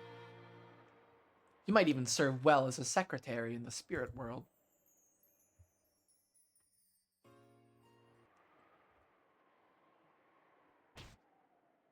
How's this? Not so bad, right? After finishing her writing with an intense amount of concentration, Beato looked over the document again from a distance. It seemed she was fairly satisfied with her work. And Maria, who had been peeking at it, let out a cry of wonder. Awesome, Beato! Cute! Ugh! By the name of the Golden Witch Beatrice, I now acknowledge Sakutaro, Maria's child. Sakutaro is Jesus? Sakutaro is Aslan from Narnia. He's like a Jesus stand-in. Sakutaro is Narnia. Is this just a big fucking Narnia reference? I don't know anything about Narnia. Fuck me. I never gave two rats' asses about fucking Narnia, and now I have to fucking know it? I'm so pissed. When did Narnia come out? Oh, it must have been... Don't tell me late 19th century, because I would freak the fuck out. Maria, Mary, yeah. 1950 and 1956. Okay, a little later than I thought.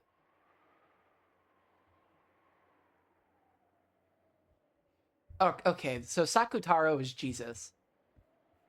That's just gonna be my working theory.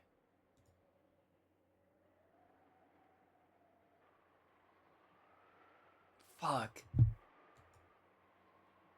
Yes, yes. By my name, I witness and acknowledge this oath. It is done. Virgilia signed, completing the written declaration. It was a document with the power to proclaim the beings of a higher world that Sakutaro had most certainly materialized in the human world. Sakutaro, who had been born from Maria, was nominated by the two witches, Beatrice and Virgilia. and just now his existence had been acknowledged by the higher world. That itself was the great magic of materialization. According to Beato, it was apparently quite fortunate that Virgilia was there. After all, depending on the number and quality of witches that signed the proclamations to the higher world, the power that resided in them could change drastically. Virgilia, in particular, had many friends in that higher place, so her signature gave the proclamation a power with which Beato couldn't even compare. By this proclamation, I accept you, Sakutaro, as an individual with his own ego. We're literally watching the creation of a homunculus.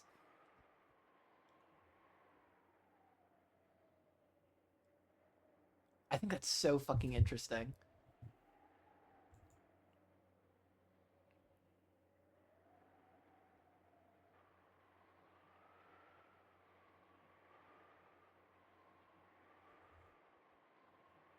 And I welcome you as a friend in accordance with the contract of mariage sorcière.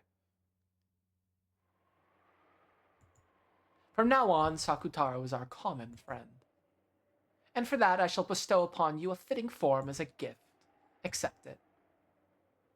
With the grimoire still open to the page with the proclamation, she turned it over and handed it to Maria. Maria showed it to Sakutaro on her lap. When Sakutaro beheld that proclamation, he felt something hot and bright begin to dwell.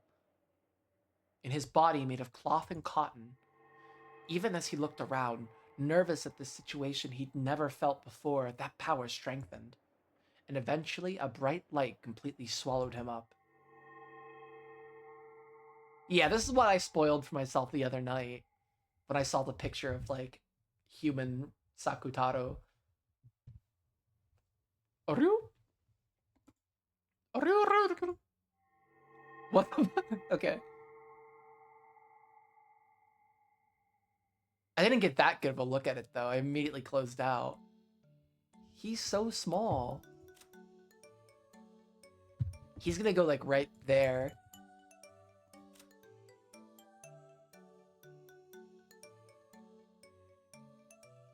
Oh, what? This is new. Hold up. Goldsmith is Kinzo's sorcerer name. His skill as a summoner is legendary for the current era. His summoning ability surpasses even Beatrice's at times. However, he's very mismatched, excelling in some areas of study while fatally lacking as a sorcerer in others.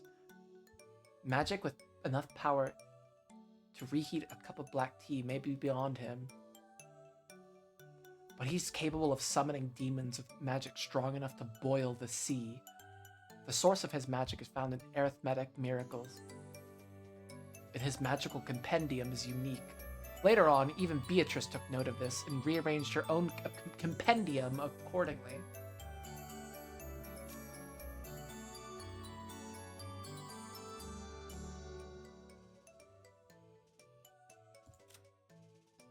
A little magician who's inherited the black blood. Kinzo, unlike Kinzo, she was gifted with talent and began a path of the magician from a very young age. However, her power is so weak and she hasn't graduated from an apprentice's level. However, she's skilled with enchantments. Yeah, I think I read this one before. The magical items she creates are all masterclass.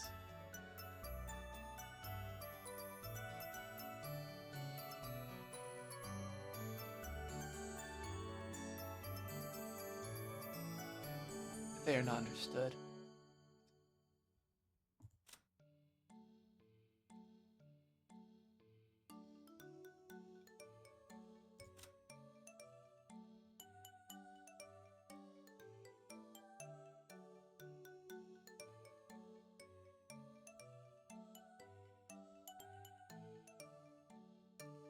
Okay.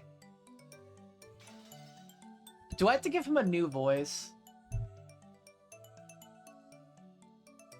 Oh god.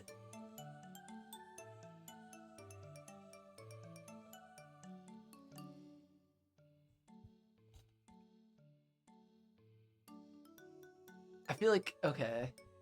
Then when the light disappeared, there, Maria's friend Sakutaro held a new form and existed. Okay. Oh, it's kind of cute. The lion outfit's a little too big.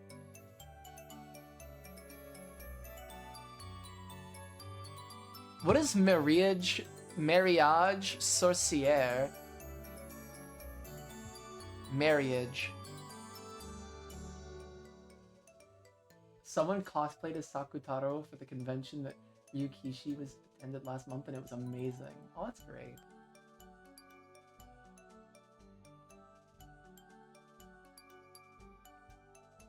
He is Lady Maria's white heart itself. You might even say he's a second Lady Maria, and irreplaceable to her. He holds a decoration as a diplomat, and none may attack him. Not any of the witches, weapons, and furniture in the Alliance, nor any of the demons and divine spirits in contract with the Alliance. Wait, do these lines mean something? The colors are different sometimes. Like red, blue. Like maybe blue means friend, red means enemy. But then this doesn't work for that. Like this is showing lineage. Is that a different color red? And this one? No, it's showing relation. The red is showing relation. Blue is showing like friends, I think. Or like a contract association, maybe? I never really thought of that. Like there's like a work association between these guys. But then Nanjo has no connections to anybody. Why does Nanjo have no connections to anybody? Like not to the servants, not to Kinzo. Nanjo just is like here. Nanjo haters. Okay. Ugh. You're cute, Sakutaro. Really cute. Uryu? Does it really look good on me? It isn't embarrassing. He gets a new voice now because he's human. It is a very lovely form, Sakutaro-chan. I figured the muffler was his charm point. And the ears!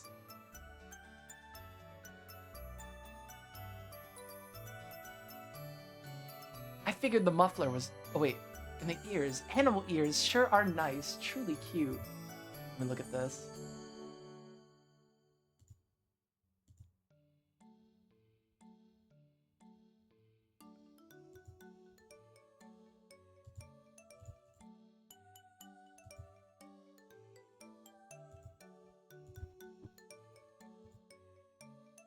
Oh, I see it in the bottom right.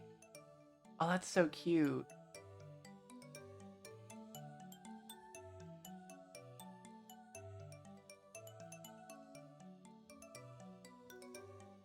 Oh, this is so cool. This is so cute. Who are most people dressed up as?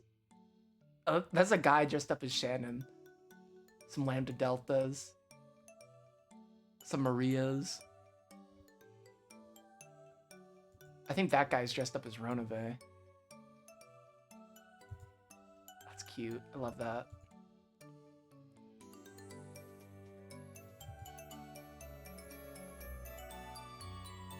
Animal ears sure are nice. Truly cute. Let me nibble them later. Thank you, Beatrice.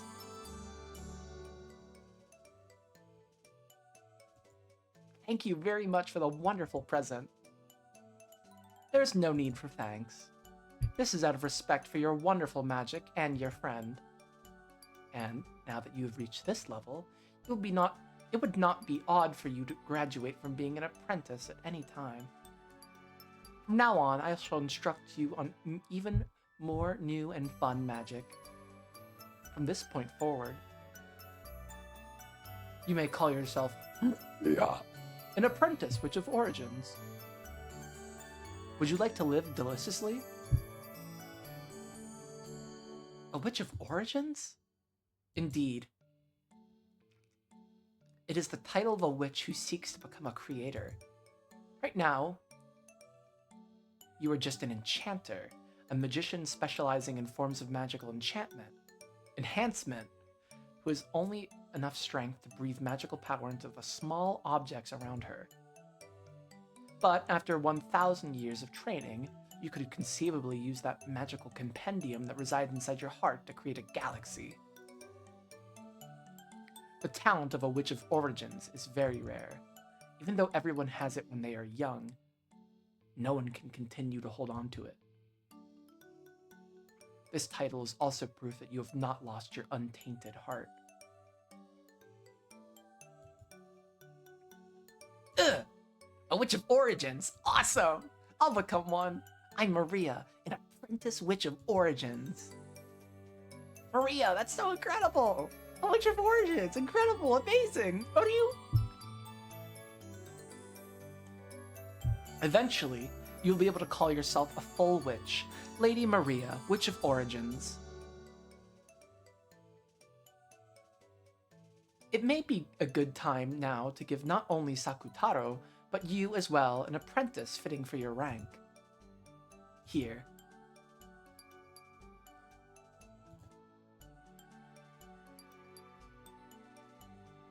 Oh, she gets a new outfit?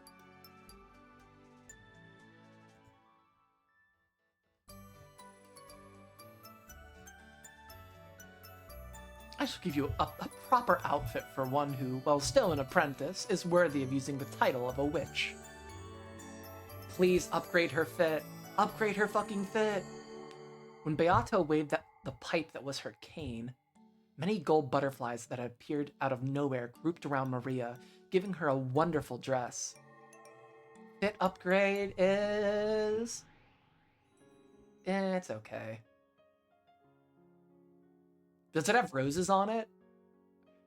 It does not have roses on it, unfortunately. But I think her bio might have just changed.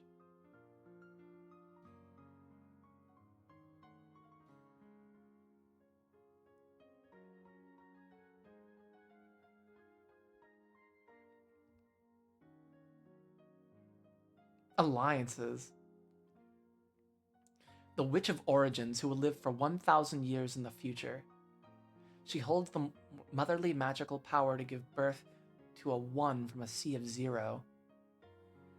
At a glance, this magical power is frail, but no matter how many times you multiply 0, you never end up with anything more than 0. However, the 1 she gave birth to will one day surpass even the heavens. She is loyally protected by... Yeah, this is such a Jesus thing. Motherly magical power. What is this?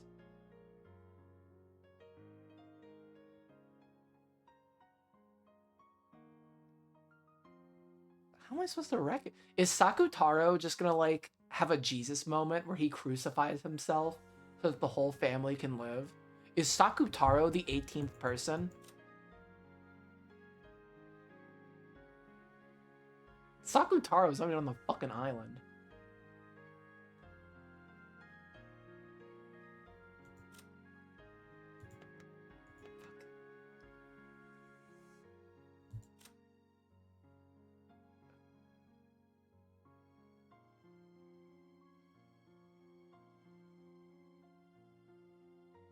Hi, Kakach.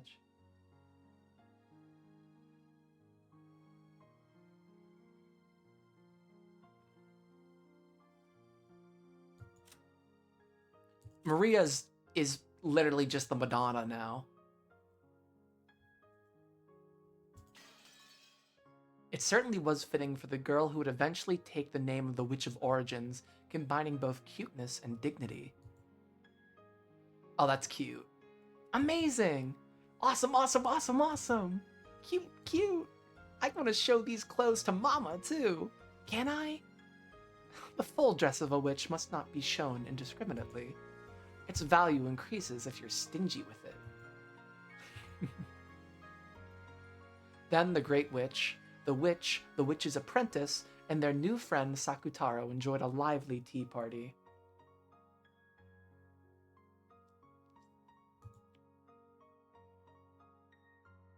See? Look how happy I am. And look how fun this is. What is all this shit? Please don't be afraid of being happy. Becoming happy isn't the same thing as accepting your current misfortune.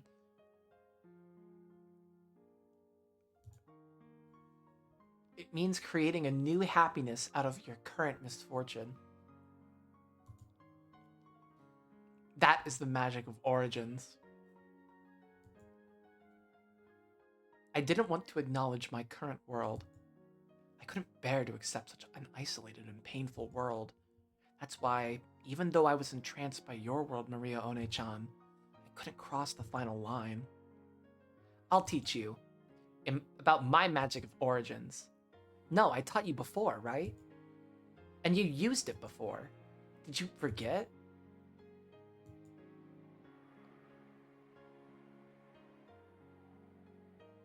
You were also a witch apprentice, Angie, with your name entered into the Mariage Sorcière, weren't you? Yeah. What is the Mariage Sorcière? Can I look that up? Is that something I can look up safely or no?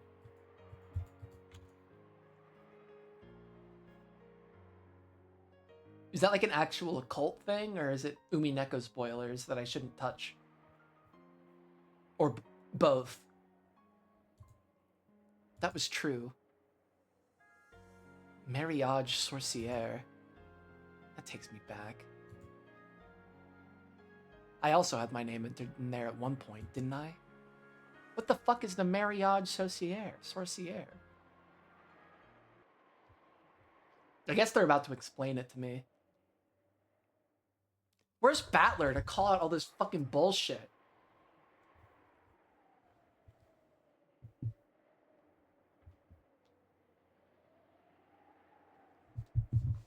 Umineko. No Naku Koroni. Rondo of the Witch of Reasoning. Alright, you're back in 98.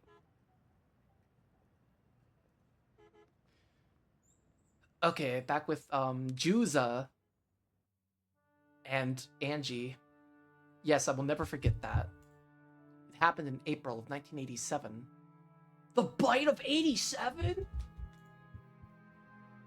I received a certain strange request from a friend.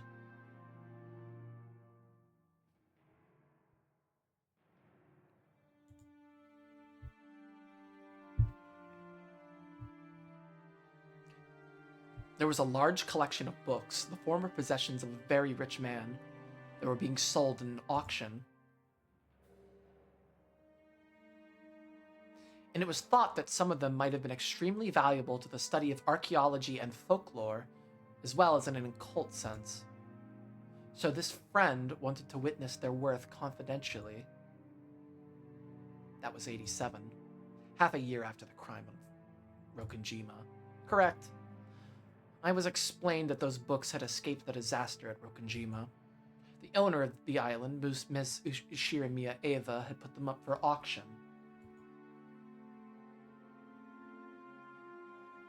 This was apparently a high-class restaurant. I'll be right back.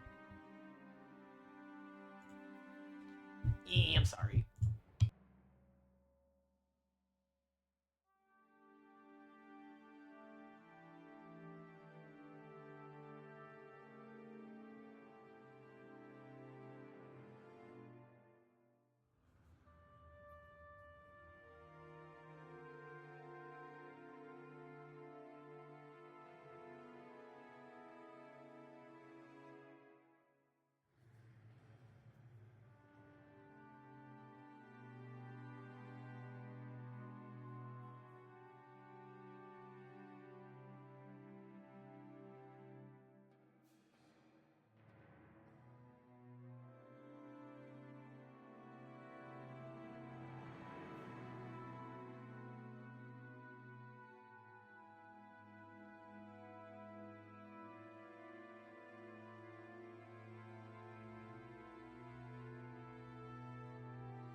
Okay, I'm back. Sorry about that.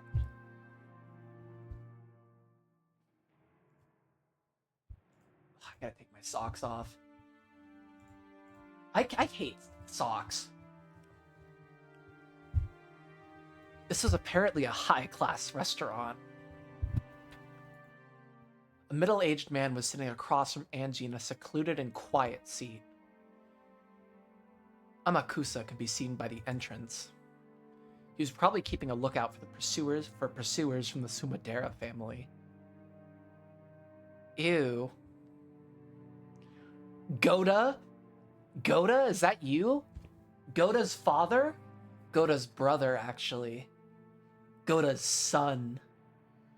The scholarly man who from across from Angie spoke politely but with enthusiasm.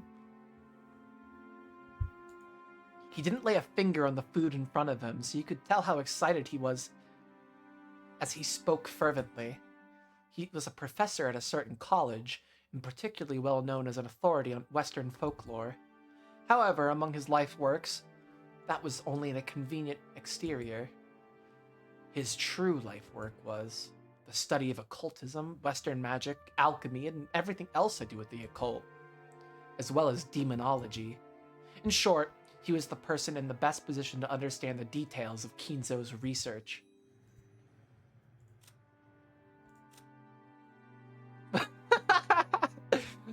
Professor Utsuki. Otsuki. Otsuki. I don't know. A professor at a certain college, well known as an authority on the subject of Western folklore. He's also famous for his hobby, researching the Rokenjima witch legend as one of the witch hunters. The primary focus of the witch hunt is pasting, oh my fucking god. The primary focus of the witch hunt is the pasting together of occult stories to try to make them match with the Rokenjima incident, making it much more of a mental game for dilettantes and enthusiasts of the mystical than a scientific investigation into the truth of the crime. Okay, so this guy has preconceived notions.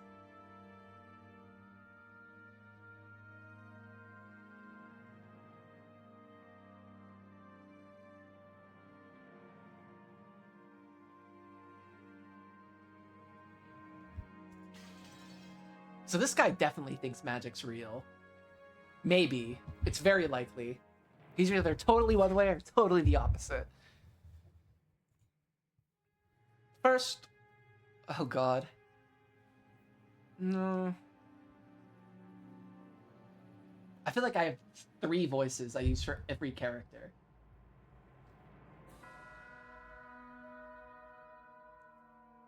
Is he gonna be my Yinzer?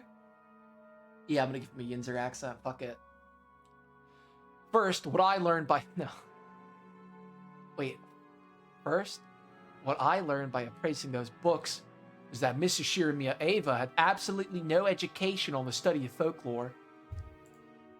And that the original owner of the books, Ushiramiya Kinzo, was certainly one of the top 5 authorities on demonology in Japan.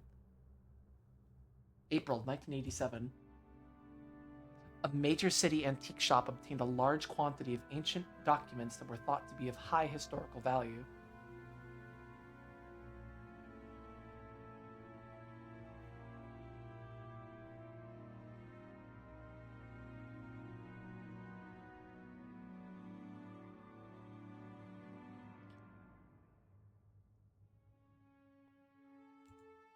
They were entrusted with them by Ushiramiya Eva, who wanted them to be sold at auction.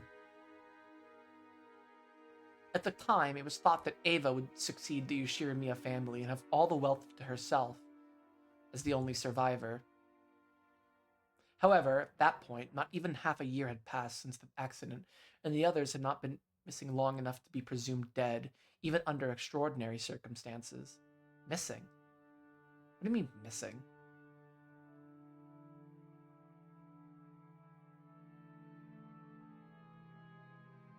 What? Missing? Like Jessica and... I don't know, the Battler in I guess. Because of that, Ava had supposedly been in a... Maybe I could just look and see who wasn't found. Because of that, Ava had supposedly been in a very tight spot financially, unable even to collect on her family's life insurance. It seemed she tried to sell everything of value. And even the books kept in the place where she'd escaped harm in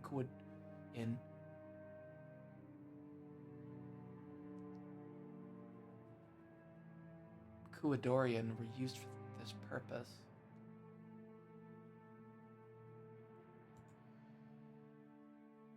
These old books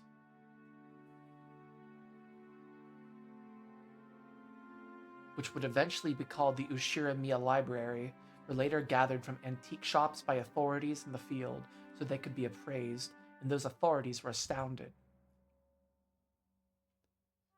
At least speaking from the perspective of occultism, the impact of the discovery on the world was comparable to the discovery of the Dead Sea Scrolls. That's crazy. This is because contained within the Ushiramiya Library are many extremely vital documents that had never been found, though their existence had been known for more than a millennium. The many dreams of the occult, such as those represented by alchemy, always stirred an intense fascination in dilettantes. It is whispered that many magic books of great historical value, currently unknown to the public, might be in secret possession of extremely wealthy lovers of the occult. Items such as Leonardo da Vinci's notebooks, which are particularly popular among dilettantes, are said to be prime examples of this. It is said that approximately 5,000 pages of these notebooks currently exist, and that over 10,000 have been lost. But some researchers believe that a large part of this lost portion may be monopolized by certain enthusiasts and members of the extremely rich. It is said that because of this, even now, dilettantes who can't help but seek these spare no excuse to search around for quietly hoarded away and unannounced notebooks. There is probably no doubting that Ushiramiya Kinzo was himself one of those dilettantes. No one who knows what Kinzo went through to obtain those, but there can be no mistake that he used his vast wealth freely, buying them off of other rich people with the same hobby as him. Those books, which were so valuable that enthusiasts could never satisfy their desire to hoard them away, were discovered in large numbers at the end of the 20th century. And their release to the public had given the entire world a massive shock. Because of this, the name Rokkenjima became known across the world. The world was shocked to learn that, in all likelihood, a large number of even more valuable undiscovered books were lost during the accident on Rokkenjima. Because of this, the names of Rokkenjima and the Ushiramiya Library will remain in our memories for all time. Our memories that are probably meant the occult neck of the woods with the same hobby as Kinzo. Because of that incident, the name of Rokkenjima had been taken on a vital meaning among the world of the occult.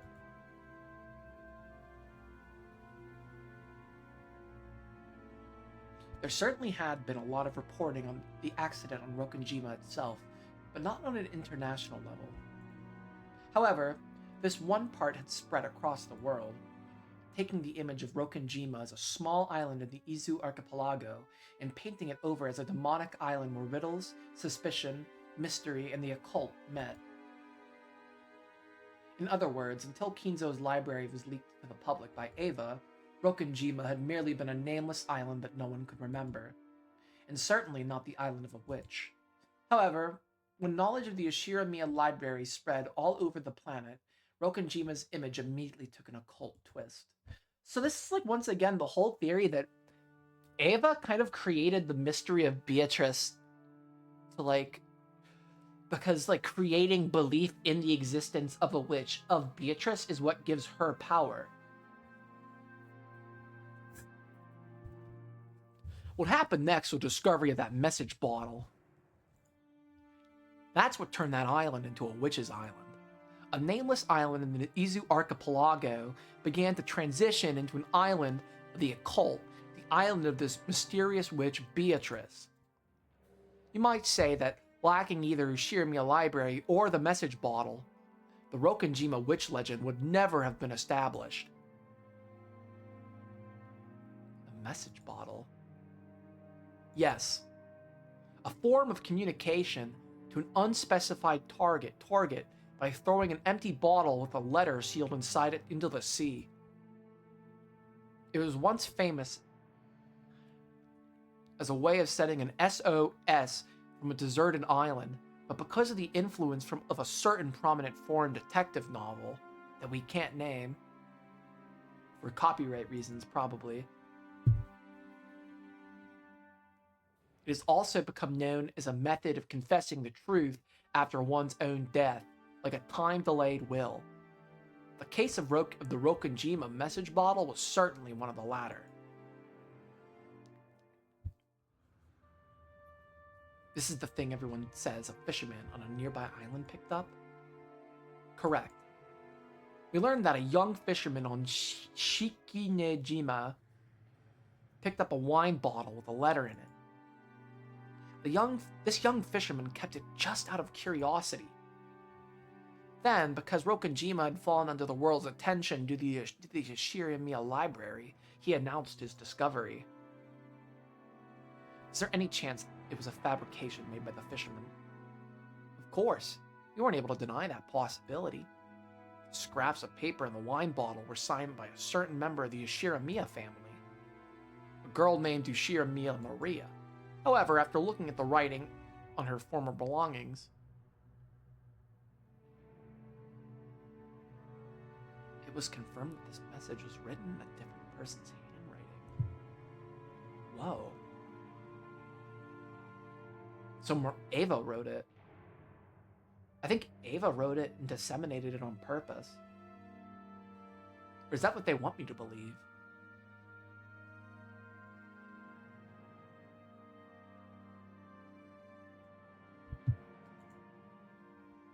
A different person's handwriting. Correct. At the very least, I can believe that there can be no doubt that it was written by a person more skilled at handwriting and of a greater age than her, unless Maria grew up and Maria never died. Except I do think they found a part of her skull or something. I don't know. There's a very high likelihood that someone faked her name when they wrote it.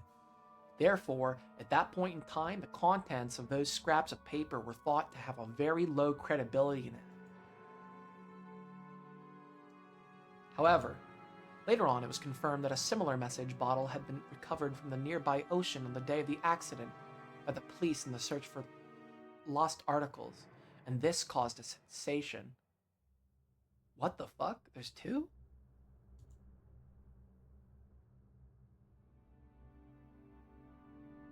It seems that, due to the evidence from the surrounding area and the fact that the bottle had been sealed, the police had decided that its likelihood of being a fabrication was low, and that it had been abandoned no earlier than a few days before the accident. And the handwriting for both matched. This caused the credibility of the scraps of paper discovered by the fisherman to rise. It seems magazines and the like have reported on the contents of the message bottle repeatedly. But would you like an explanation? No. I know about it, more or less. Many scraps of paper have been stuffed in both of the wine bottles.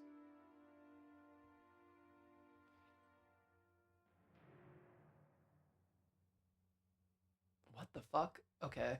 Many scraps of paper have been stuffed into both of the wine bottles. It was an extensive notebook written by someone calling themselves Ushirimiya Maria, but who wasn't Maria, in which told of the events starting the day before the accident and lined up until the day of the accident in a diary-like way. And its contents had been the beginning of the Witch's Legend serial murder incident, as well as the Golden Witch Beatrice's puzzle. This bizarre, diary-style notebook described how the Ishirimiya family members nailed down on the island by the typhoon were caught up in a ceremony of the resurrection of a witch and killed one by one in inexplicable ways. And, in the end, the Golden Witch Beatrice revived. Everything was flung into the Golden Land. It was written almost as though it was a complete account of the events of those days. Also, it depicted the current situation on the island at that time in great detail. And the former servants who used to work for the Ashiramiya family gave testimony that it had definitely been written by a human who knew the inside details of the island. So because of a combination of the occult boom from that strange fantasy novel in the Ashiramiya library, and as well as the fact that the truth remained shrouded in darkness, the legend of the Rokenjima witch was born. Correct. More than 10 years have passed since that case, and it's still a focus of interest for occult enthusiasts across the world.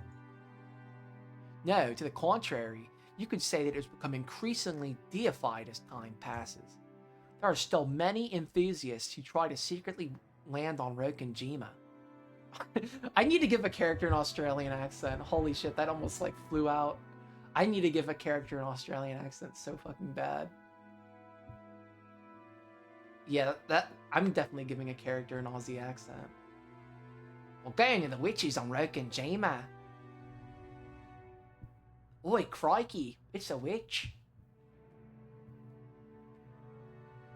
Fucking god. How could I make this Let's Play more cringe? More cringe, please. I'll be taking more cringe in my Let's Play. Yum yum yum. Delicious cringe. Okay. Even when it's prohibited. Could there be another message bottle that still has not been discovered?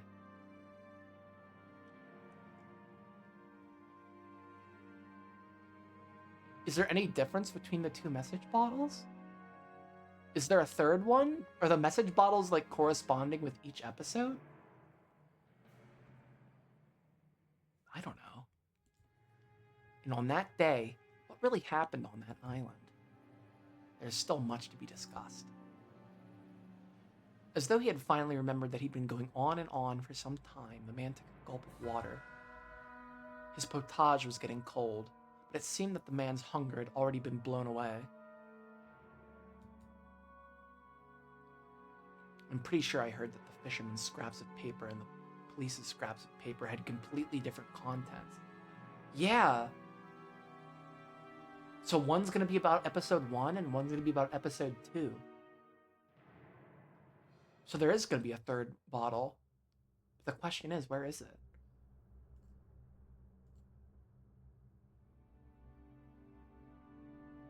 Fuck. Correct. Due to that, interest in the Rokenjima mystery increased even further. Inside both bottles were diary-style notebooks on which written an account from the day before the accident until the day of the accident. However, while both of their contents describe the two same-day period, they are completely different. It was as though one was a truth and one was a lie, or perhaps both were lies. In any event, the beginnings and endings alone matched each other. In the beginning, the 18 people, including the relatives, are sealed up on the island by the typhoon. And in the ending, everyone dies, the Golden Witch is revived, and everything is flung into the Golden Land. The contents of both... Oh wait, I'm not doing his voice anymore. The contents of both message bottles wrote about the events of the day before the accident and the day of the accident, but the details were completely different. Both diaries outline a serial murder following the epitaph of the witch, but the orders of the sacrifices, the way they died, and even the tale of the 2 days were different. However, in both, everyone died in the end, and the witch revived, making for the same general plot. This is gonna be like a dragon break. Because the only survivor, Ms. Shiramiya Ava, remained silent about what actually happened on that island, The events of that entire 2-day period are shrouded in darkness. These 2 diaries presented a full 2 theories to wipe away that darkness. Those 2 diaries could be explained with either one of those 2 diaries. However, we don't know which is correct, or even if there's anything correct contained within them. Schrodinger's cat box. If it isn't denied, even a mixture of truth and fiction can be the truth. Through the media, these scraps of paper had of course been shown to Ava as well, but in the end, she never broke her silence. I plead the fifth. Who sent the message bottles and why?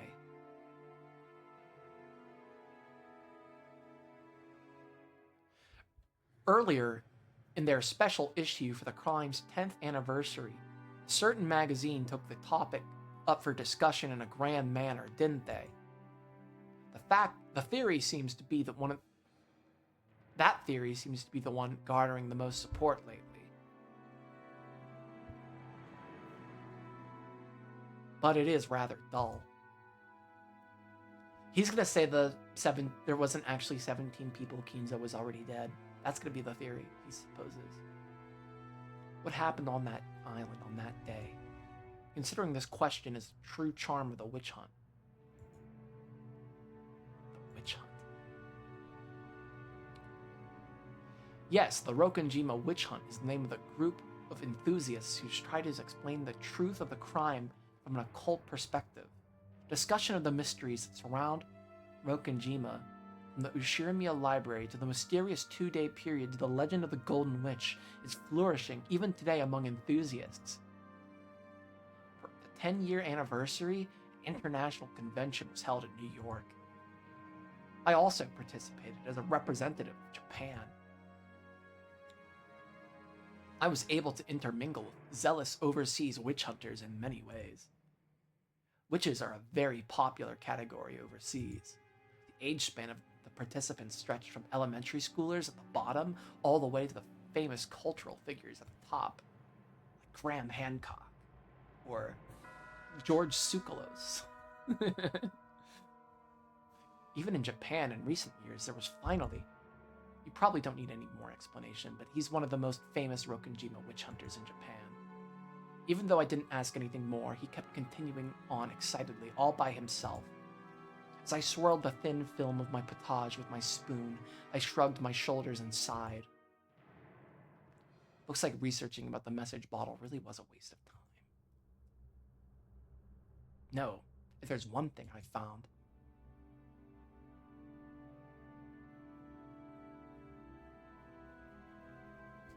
it's that the notebook supposedly written by Maria One-chan was written by a different person faking her name.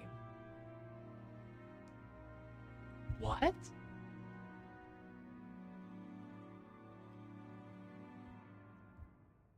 The diary's fake? That's what she's considering?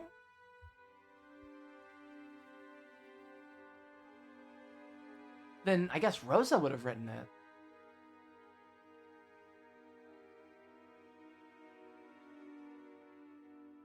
Maybe Ava? Fuck. This truly is a questions arc.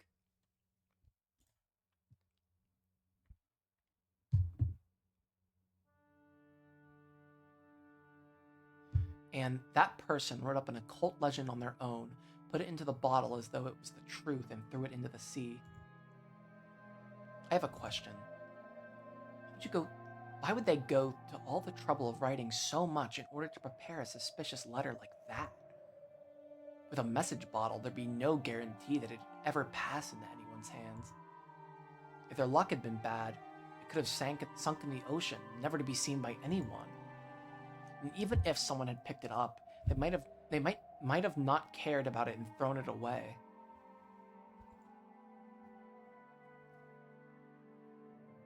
Why would they entrust their confession of the truth to the sea with such an uncertain method?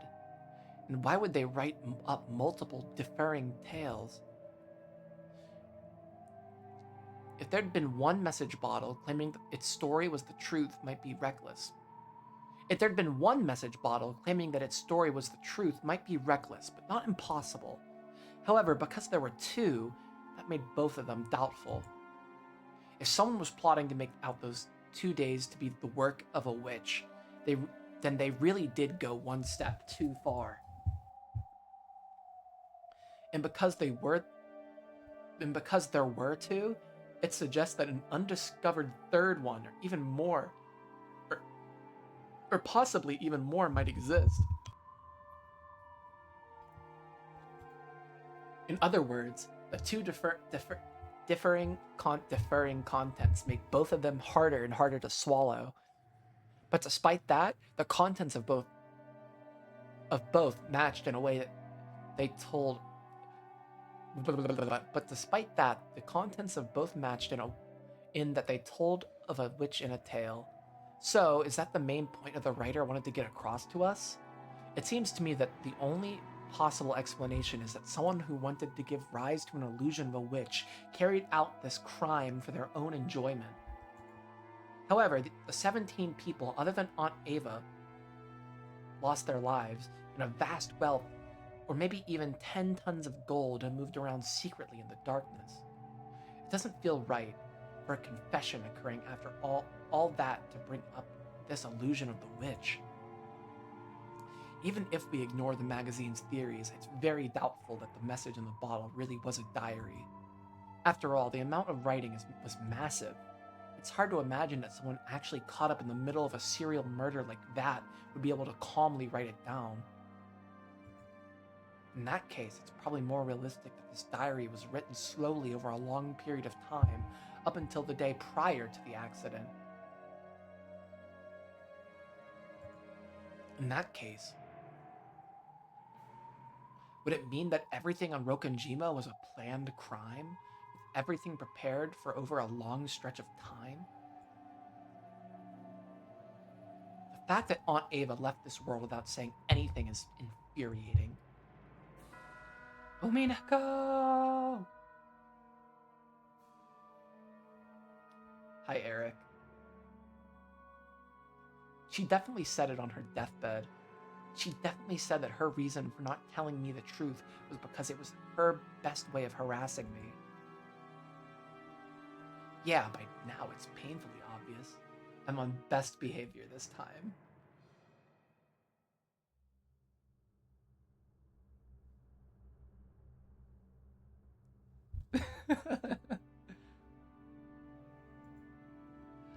Of all the things that Aunt Ava did to harass me, this was probably the last and the greatest.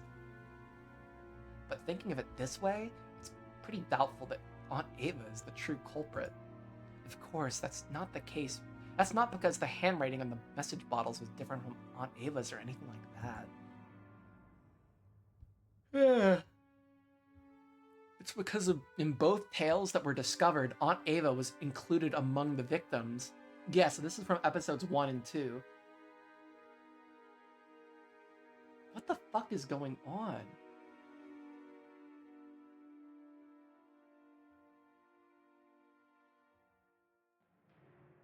So should I treat episode 3 as canon?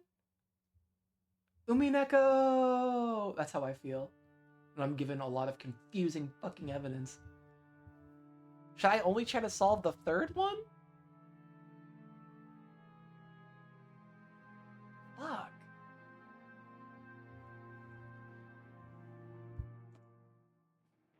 If the writer of that diary was the culprit, maybe Aunt Ava was also one of the targets to be killed. Maybe Aunt Ava survived because something went wrong. Because I hated Aunt Ava, I came to believe that she had to be the culprit. But the existence of the message bottle makes me suspect that the mastermind is a far more profound and unknown person than her. This truly is a questions arc. I looked at the clock. I've heard more than enough. It's time. As he continued to speak fervently, I suggested that I wanted to bring this discussion to a close. He seemed to be aware that he'd gotten excited and talked too much, so he quickly accepted this. Thank you very much for today. I believe I've heard something truly valuable. She's fucking bullshitting him. No, no. It was truly fun to be able to welcome a young lady as a new friend of the witch hunt. I have many precious materials that I couldn't show you because they changed to a different venue from usual. I'd be glad to show you them at the next chance we get. Thank you, Professor. Could I ask one more thing? Let's kill this guy. This guy's a fucking dweezil nerd. This guy's a friggin' dork. This guy's a Poindexter. Yes? What is it? Professor, why are you interested in witches? No, in occultism and demonology. Well, that is somewhat embarrassing. A daydream I had in my childhood that I could use a mysterious power. I could take on even the biggest of bullies. Went on to become my life's work. After all, the primitive desire of admiring an unknown power is universal today as it ever was in the past. Professor, if you could do it, would you want to become a witch? Do you still dream of being able to use magic at will? But of course. Even though, at this age, I understand logically that such a thing couldn't exist, I cannot forget my childlike dreams, such as flying in the sky and turning scrap iron into gold. God, I'm giving him the fucking accent. If you would, please keep this a secret from my students. If I told you that I was a real witch, would you believe it?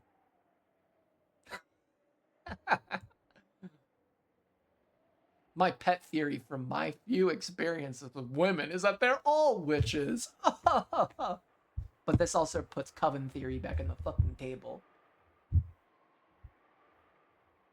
Yeah, we're gonna kill him.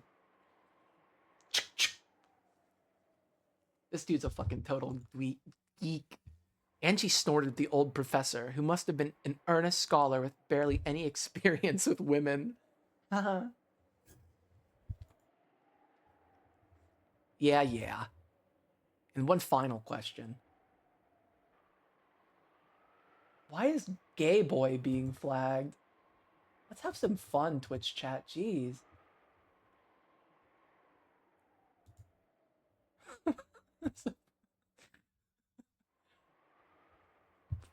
That's fucking hilarious. The amount of like awful things I've just like casually normal things I've had to uncensor from Twitch moderation is fucking hilarious. And one final question. Oh wait, and one final question. Professor, have you seen the original message bottle itself? I have indeed. In that case, do you know that handwriting well? Of course. I am not a specialist in that area, but at least when it comes to the handwriting of the message bottle, I am proud to be the most knowledgeable in Japan. At that point, Angie set a book on the desk with a thud. And this is.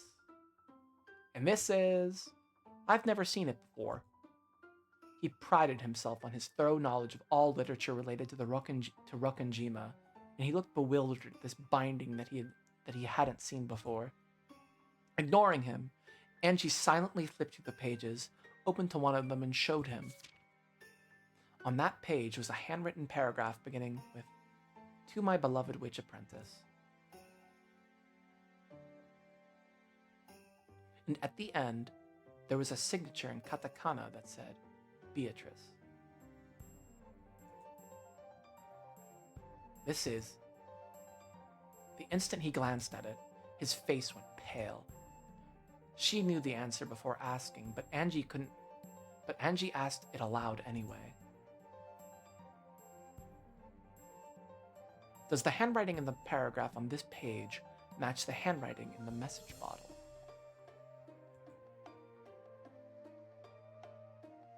Well, I must take this home and investigate more. Pardon me for asking, but what in the world is this book? Where did you get it? The man stretched out his hand, but Angie pulled it back, as though telling him not to touch it with his filthy hands. Thank you.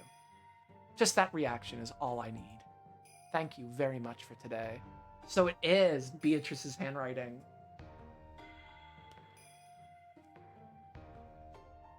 Fuck.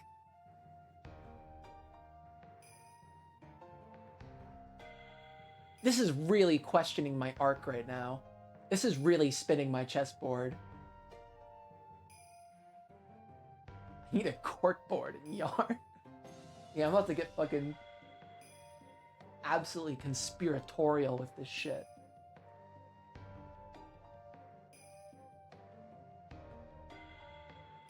This is really fucking spinning my chessboard. This is really red texting my brain.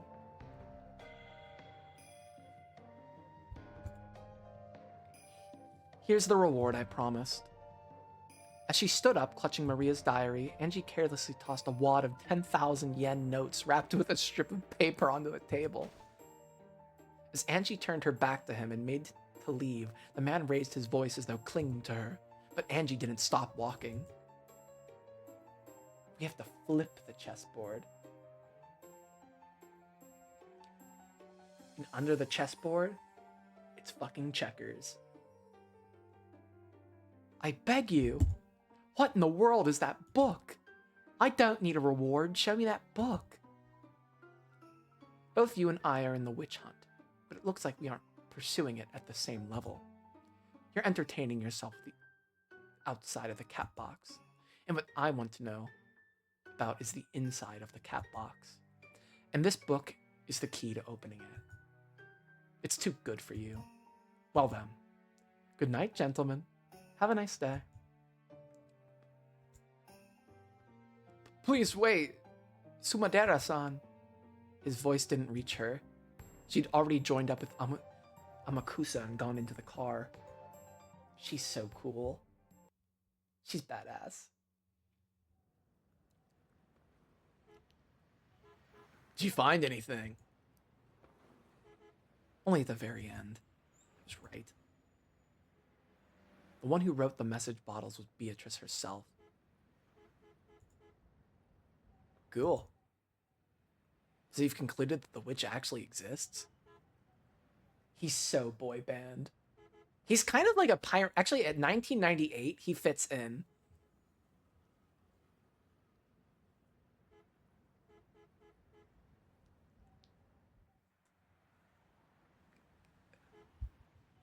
Fuck, his fit is so interesting.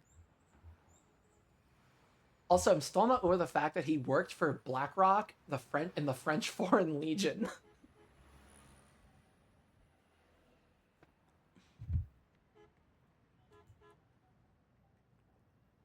Who knows? Mind if I sleep? I bet that talkative professor gets lost in his own little world in lectures and makes a lot of kids fall asleep.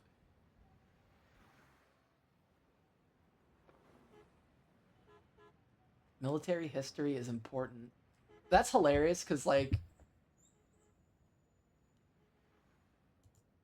I was famous as the guy who never gave a fuck about military history among historians. I was like the guy who never gave two fucks about military history.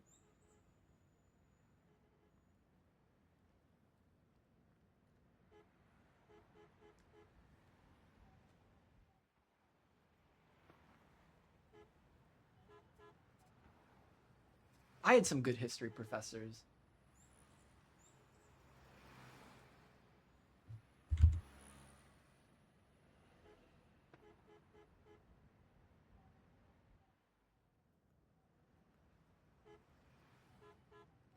He won't stop defending Western civilization when no one was attacking it. I'm such an annoying person. Like I talked in every class in college. Like I was that fucker who was always like I argued with professors sometimes. Not like argue, but I would debate shit with them, kind of. I don't know. I was an asshole. I kind of still am an asshole, to be true, honest, but I used to talk all the time in those fucking college history classes. Simply, I was in it for love of the game. He's really has. He's really struggling to defend colonialism.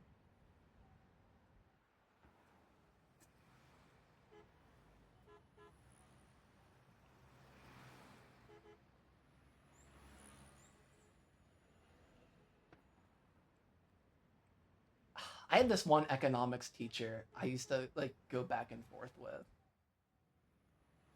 I probably could do it a lot better now, or if I could just put my thoughts together a little better.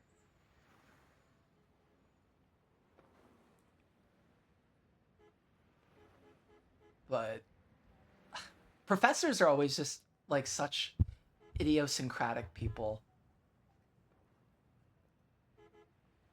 What?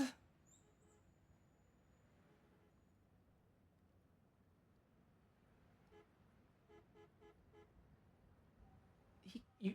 Oh no! Why?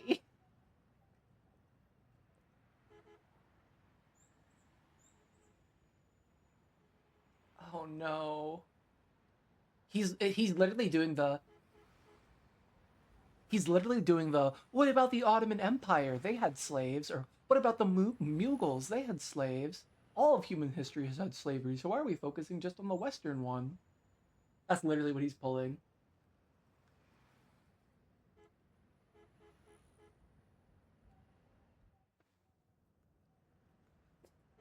He needs to. He must read Bartolome de las Casas right now.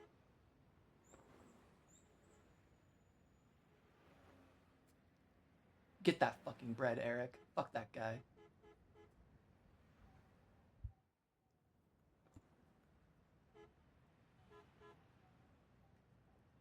Please go ahead. Take a rest.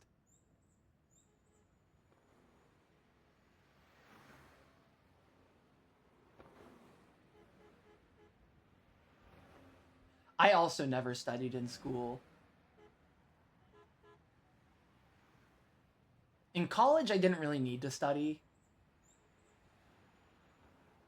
I don't know. I never needed to study in college, and I had a really good. I had like a 3.7 GPA. I was okay. In high school, I was dumb as shit. I had a 2.9 GPA in college.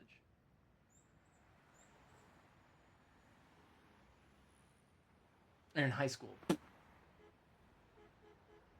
All I did in college was just like not learn, and it was just everything I had already learned in history, and it was just like, yeah, you already know this shit. Okay.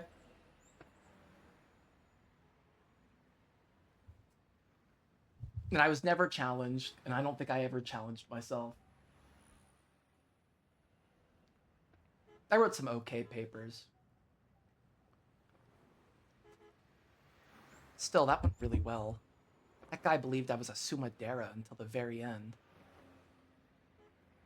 Oh, community. So that's why he called her Sumadera earlier. Community college. I actually finished. I had to take 2 classes in the summer before I graduated. I had to do those at a community college.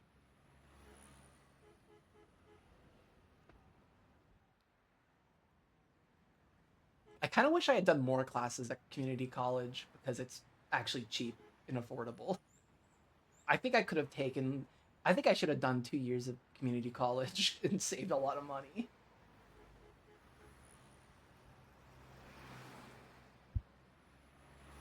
Oh well, what are you gonna do?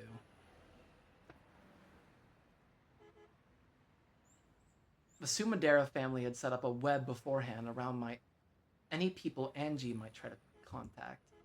They'd offered a reward to anyone who could take Ushirimiya Angie into custody if she appeared.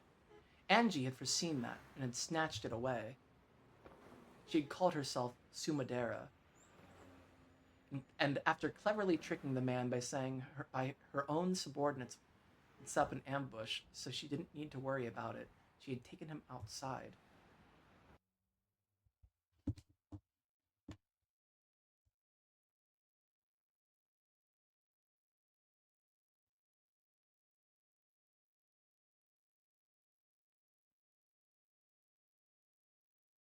So when the Sumidera family pursuers reached the professor's house, there was no longer anyone there. According to the family, a young man and woman calling themselves Sumidera visited this morning, took the professor out with them, and still have not returned. There's a chance we were outmaneuvered. What a bad child, Angie-chan. I wonder if that craftiness is from Nason's blood. This girl freaks me the fuck out. I think that she'd casually take on the name Sumadera after saying she'd hate to go by it so often.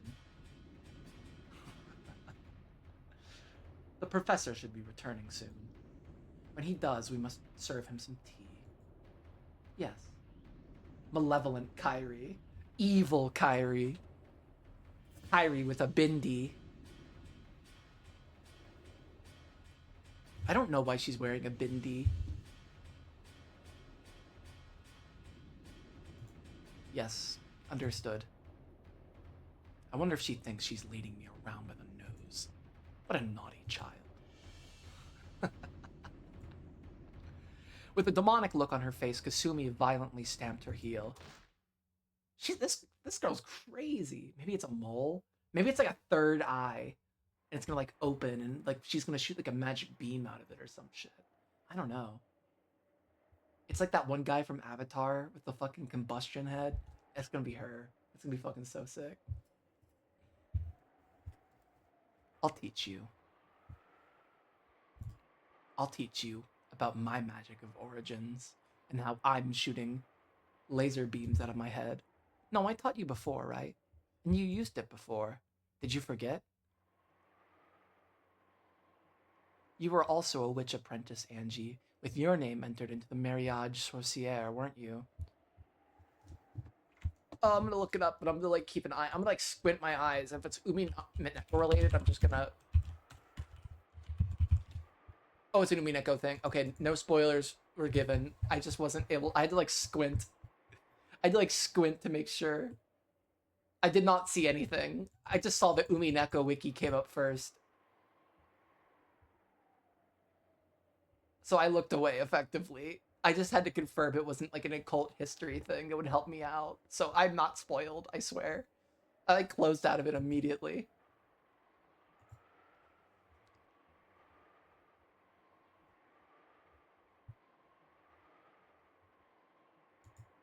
Oh my gosh.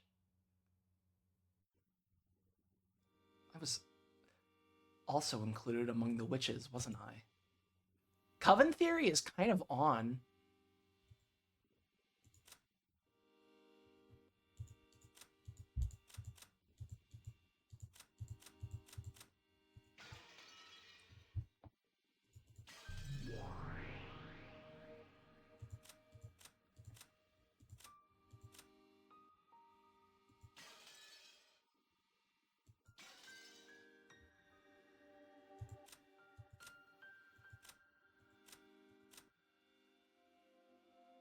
Hmm.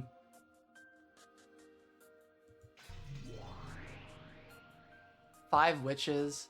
1, 2, 3, 4, 5. 5 girls. 1, 2, 3, 4, 5. Who counts Shannon, Kumasawa, whatever, they're dumb. Coven theory's not on the table. Yet. I closed Maria's diary and flopped down on a very high looking, very... Okay, I'm closing my eye, and maybe that's why I can't read. I'm reading Murder on the Orient Express, and I'm wishing there was a red truth. Read House of Leaves.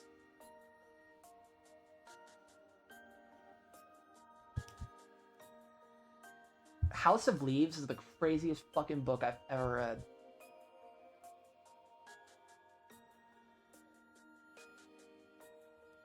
I finished it around this time last year. It took me about a year to read. I only read about 1 or 2 books a year. This year I read Blood Meridian, which was really fucking good. Not having red truce on anything after Umineko is such a downgrade.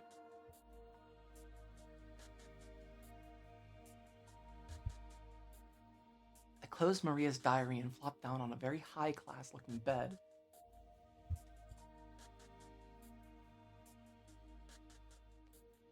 Definitive truth is certainly a luxury.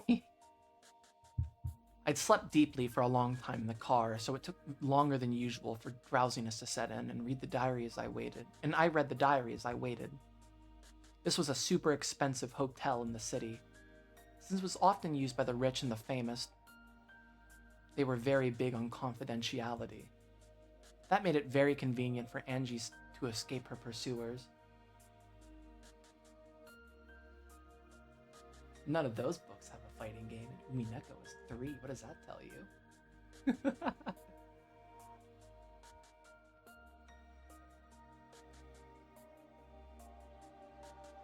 I knew Umineko had at least one fighting game.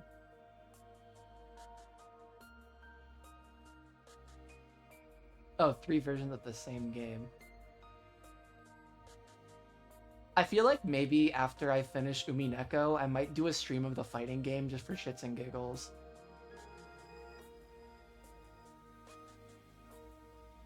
Actually, I'm okay at fighting games. Who am I kidding? I'm pretty good at Smash. At least I was in college.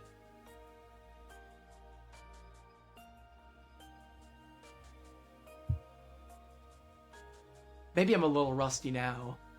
My college days, I was destroying. I was wrecking house. The idea that renegades should spend their nights waiting in cheap hotels is a commoner's way of thinking.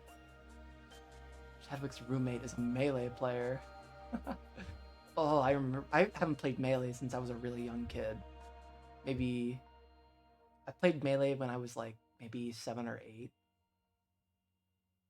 on GameCube. To Angie, who possessed all the wealth of the Yoshiramiya family, renegade life was comfortable indeed. Of course, even though he was a guard, Amakusa was a man and therefore in a separate room. Angie used the bedroom of the suite. And Amakusa, I hate his name, it's so tough for me to say. It's not like a regular Japanese name. I haven't seen many Amakusas. Amakusa lay on the sofa in the living room. According to Amakusa, the sofas here were more pleasant than his own beds had been recently. Poor guy. When I looked at the clock, I saw that it was almost 2 a.m. in the middle of the night. I'm still not getting sleepy. I sighed deeply. At that time, even though there was no wind, I had the feeling that Maria One-chan's diary fluttered. Oh, there she is. Wait, I had one earmuff on. Did it just make a little new no? Okay, no, there's nothing new for her.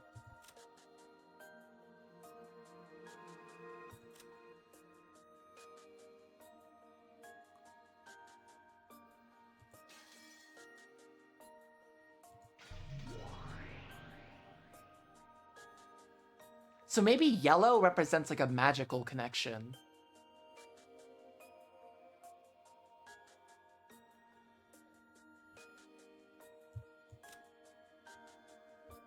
Like this yellow line, that's what it represents, like a magical, or it's gold. Umineko also has a stage play. I saw that. I don't remember where I saw that.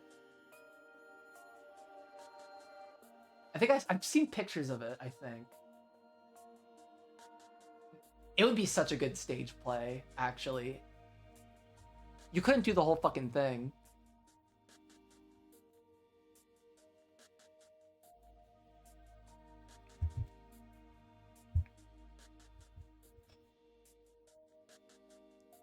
If my high school had an Umineko play, I would have done drama.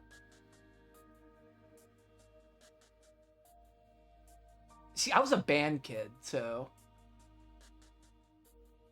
That's what I was fucking doing. I still am a band kid, it never changed.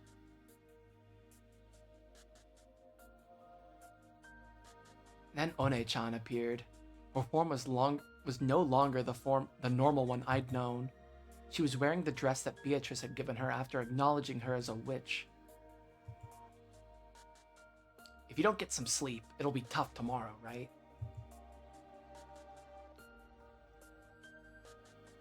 If I were a witch too, I'd be able to use magic, wouldn't I? Yeah, you can use it. I taught you, didn't I? I taught you how to use it. You were able to use it in the past, weren't you? What does she mean by this? I remember. I started wanting to use it. Are you starting to feel lonely? Not really. It's not like having a different pillow every night is that tough. The first step to magic can be loneliness or boredom. Even small reasons like that. Even if it's just trying to kill time until you can fall asleep. Yeah, I'm glad you remembered about magic one more time. It's time to have a panic attack and fall asleep.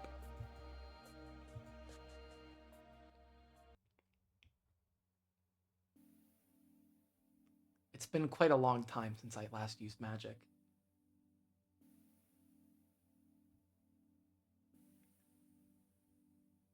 Yeah, that's what Sid said last stream. Well, not... Sid said it like... that this chapter like explains a lot of the magic, or the way magic is supposed to work. And crying. I can't wait to cry. I think I cried on stream when I played Disco Elysium. I don't remember. That was the first game I streamed. That was 8 months ago.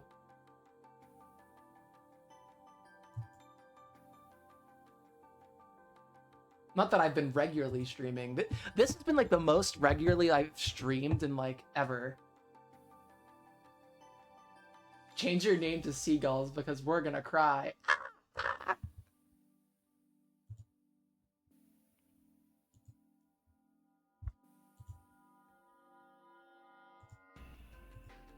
At one point, with Maria-chan's introduction, I touched a corner of it and opened the door a tiny bit. So, I should still remember that sensation. Right now, your magical power has declined significantly, Angie. If you don't devote yourself to the basics, it'll be hard, okay? Sure.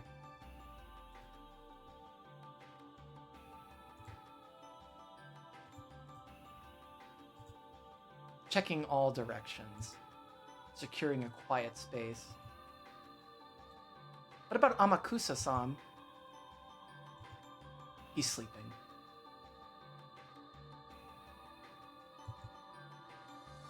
After opening the door to the living room a crack, I could see the blanket caterpillar on a sofa roll over it. On the sofa roll over in its sleep. That's good writing. With your powers, with your magical strength as weak as it is now, the anti-magic power is affecting you too much. Not just the sight of people, but voices, sounds, even the presence of people will get in the way of your magic. Sever those completely. Like how ancient magicians shut themselves up in ateliers to preserve their isolation. I think in early Christianity, there were like hermits who would crawl on top of like a pillar and like pray there, and they wouldn't come down ever. I think people would give them food and water.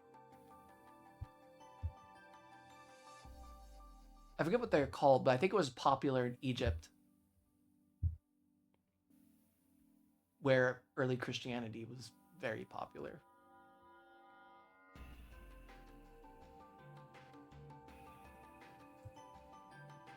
I remember. The very existence of humans blocks magic. Therefore, the very act of showing magic to people is a sign of a high-level witch. Obtain a quiet space for yourself alone. That should be enough to prepare a space to use magic. Next, it's Vessel. Right now, it's important for you to bike At least it's important for your bike to at least have training wheels. No, a chain. I want to do a Beatrice build in Elden Ring. I've never played a single Soulsborne game in my life. Well, that's not true. I played through Dark Souls 3 for like an hour.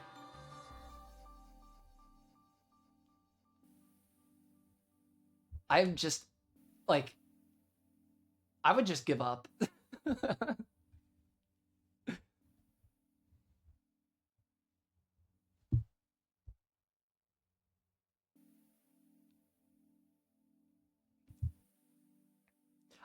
I would do Elden Ring because my buddy George R. Martin helped build Elden Ring, and I'm a huge Game of Thrones fan.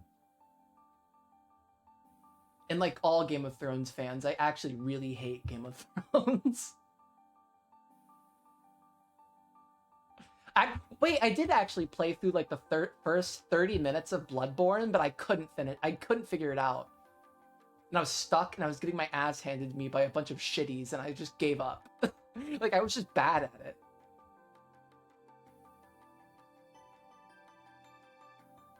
You'd also that was one of the Game of the Year nominations a couple years ago, Metaphor Refantasio.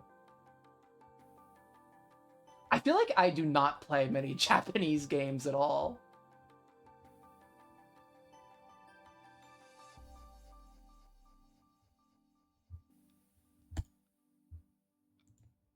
This is, of course, impossible. Angie rubbed her own head.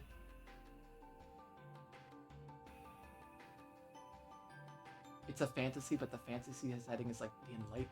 Ooh, that's cool. She wore hair accessories there with pink gems attached. They felt a little childish for Angie, but she never took them off, not for even a single day.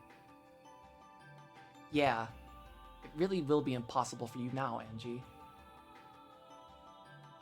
If you'd practiced every single day since then, you might have gained the ability to summon that by now.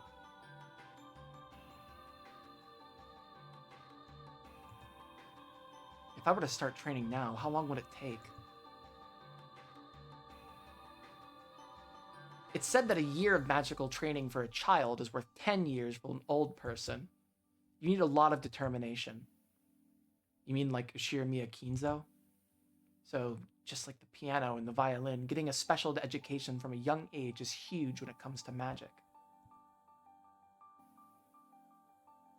As you are now, your power is weakened since the time you were first able to use magic, Angie. Don't overdo it, and devote yourself to the basics. After stubbornly rubbing those things on my head one more time, I gave up. Then I started fishing through the knapsack, looking for anything that might make a good vessel.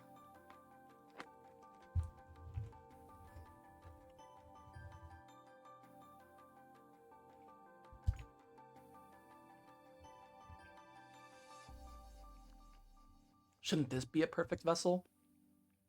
It's been a long time. Yes. With this, I think even you should be able to perform a summons, as you are now. And they have no master now. It should be possible for you to become their new master, Angie. Among the things that looked like good vessels, I took the one that I thought might possess the strongest magical power, and set it on the side table near the bed with a clatter. It was a shady-looking, stake-shaped weapon with an occult design inscribed on it. What? It was one of the 7 stakes of purgatory, which the witch used to offer sacrifices. When the police had been searching the family's possessions, they had collected a large amount of junk. After investigating had finished, these had been politely returned to the Yoshiramiya family. Finding something that I'd seen in the pictures of Maria's diary, I took it home with me.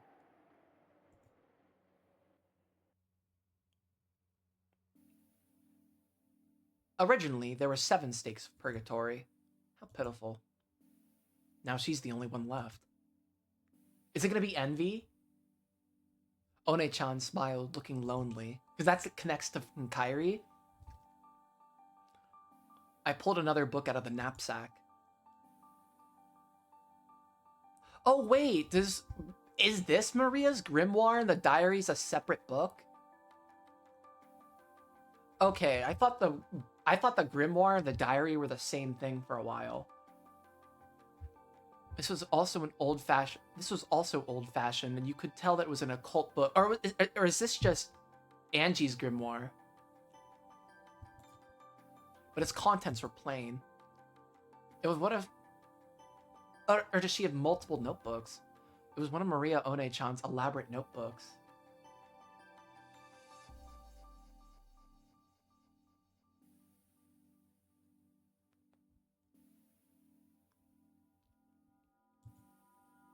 This wasn't a diary. This was a grimoire, which she had written as a witch. The 7 Stakes of Purgatory are Beatrice's furniture, created by her and employed only for her sake. But since Beatrice is also a witch of mariage sorcière, they could be employed by Maria, a witch of the same alliance. So this is this connection, this yellow connection, showing the mariage sorcière?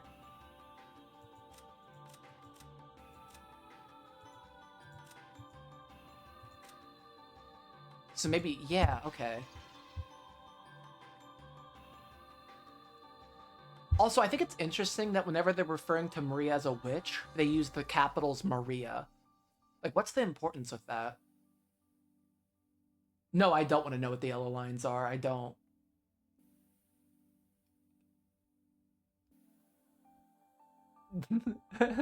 I want to figure it out for myself.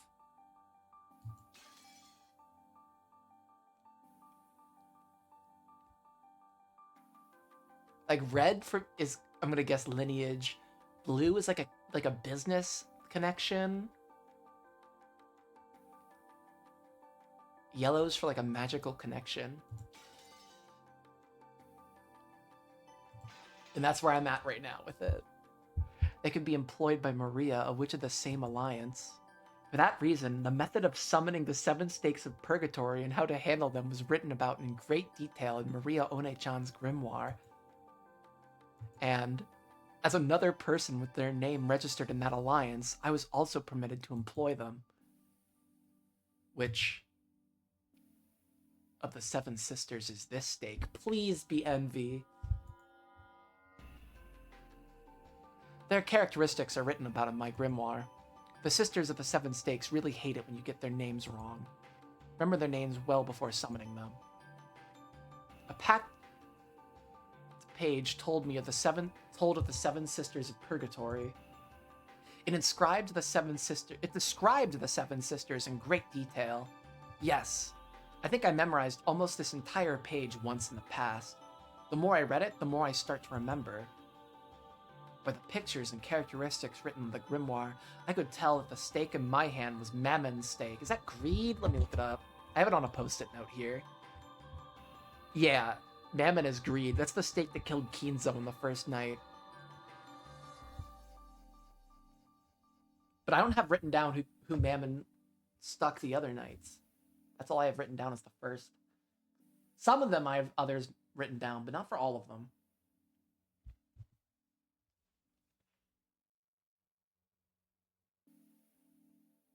Why do I just get a notification on my phone from Reddit that says President directs Pentagon to start testing nuclear weapons? Like, let's not actually do that.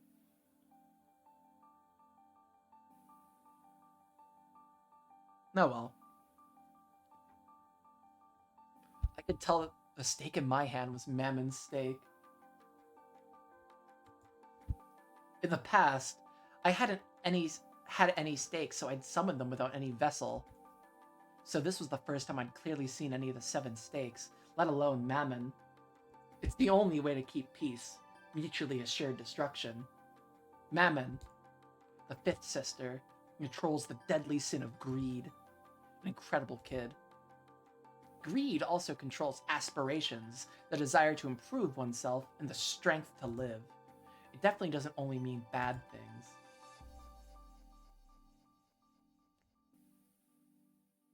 She's rude, but she's a girl who tries really hard. I wish I was greedy. I wish I was greedier. More greedy than I already am. I want to be greedier. I see. You could say that without desires, there is no reason to live. For a while, I heightened my concentration and digested the information that was written about Mammon. The more the summoner knows about the target that's being summoned, the better. Knowledge is connected to magical power. I began to fill my head with knowledge about Mammon, raising necessary amount of magical power for a summoning. Grimoires can be a bit interesting. This might be a much better read than some lame novel. It really takes me back. For a grimoire, it is demanded not only that you understand the letters, but you fill up the void of the space between the letters, giving birth to a world from the pictures and creating things in various ways.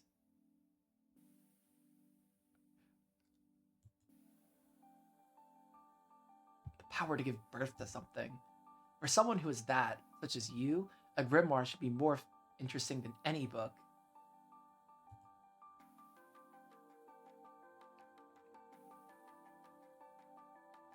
I've always known that you'd be able to understand that. That should be enough knowledge of Mammon for now. Yes, I've remembered it, more or less. I'll give it a try. Take care! In case of the worst happens, here's my talisman. The Treaty of the Alliance won't protect you right now. That Mammon is a bit of a quick trigger. And she may still bear a grudge. Be careful. Yes, I'll wear it. The 7 stakes of purgatory, as furniture used to make sacrifices for a ceremony, were treated as beings inferior even to weapons. That was the only when compared to other demons. To humans, furniture is something to be feared. Maybe I should... Yeah, maybe the stakes aren't killing people.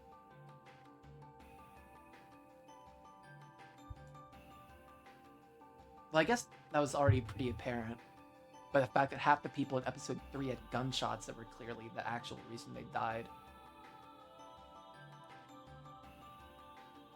In strangulation, which was like the other half of the people. I fished through the knapsack again, took out a bracelet charm with a scorpion medal that I'd gotten from Maria One-chan long ago, and put it on my arm.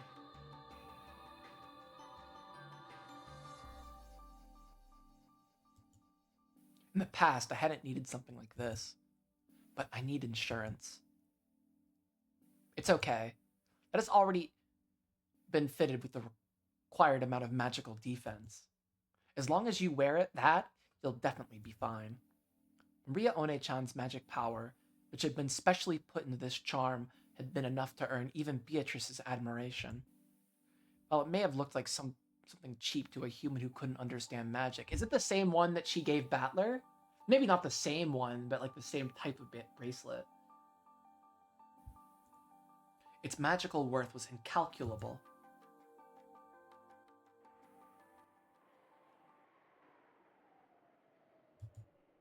Come, arise, forgive the sin, one of the 7 stakes of purgatory, Mammon of greed.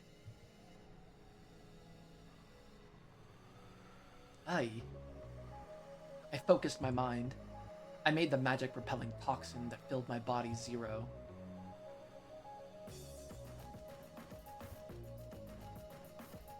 Imagine an untainted, vast space. Doubts and common sense all resist magic. Make the resistance 0 and erase the burden on the magical power.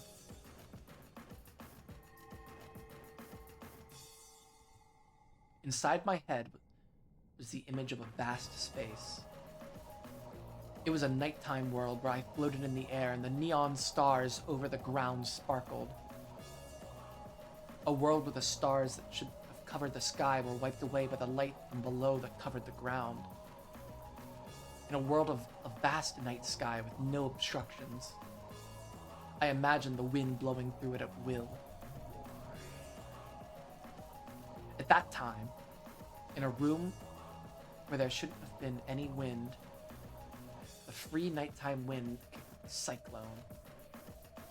A long-forgotten sensation raced through my entire body. It was the unique feeling of exultation that comes from using magic. Mammon's steak, which I held out in my hand, gradually began to make me feel a pale light. A twisting cyclone with a stake at the center. The hefty stake floated a bit into the air. Wonderful. Looks like the gap in your training hasn't stolen your talent. Come, arise. Forgive the sin. One of the 7 stakes of purgatory, Mammon of greed. Show yourself to me. After I raised my hands bit by bit, lifting them higher than my head, as though it was being attracted upwards, Mammon's stake once again floated up high into the air and gradually began to shake. Pots and pans. That shaking began to grow faster, and it burst. Oh, pots and pans! With a speed faster than the eye could follow, it flew around, violently rebounding off the walls of the room. The terrible sound of it dancing around threatened to make me flinch. However, I must not lose my mental concentration.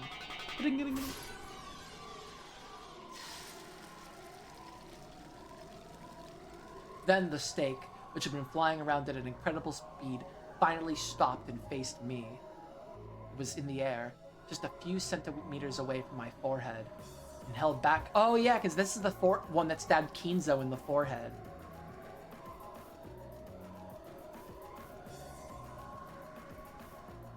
And held back by the defensive barrier or supposedly stabbed Kinzo. Whatever. Well, I guess it did eventually, but whether or not it killed him is the big question.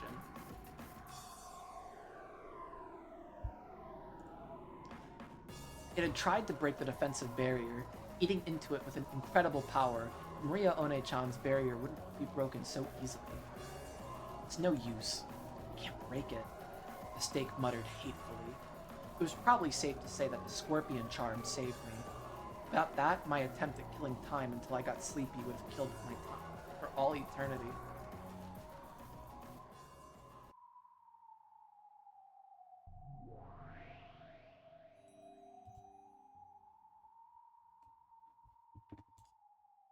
Is it gonna be just her? Or all 7? No, I got all 7, okay. Belphegor, Asmodeus, Belphegor, Beelzebub, Leviathan, Beelzebub, Leviathan,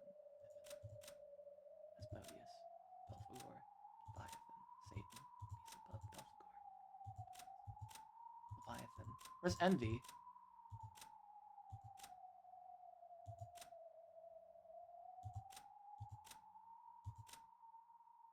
There's Leviathan. Okay. Okay, for some reason I thought there was one missing from that list. I think they're all there. When Mammon's stake realized it was unable to gouge me, reading is hard. It gave up and grew docile, changing its form into that of a stake into a human. In that same old outfit that I'd never been able to walk around outside in.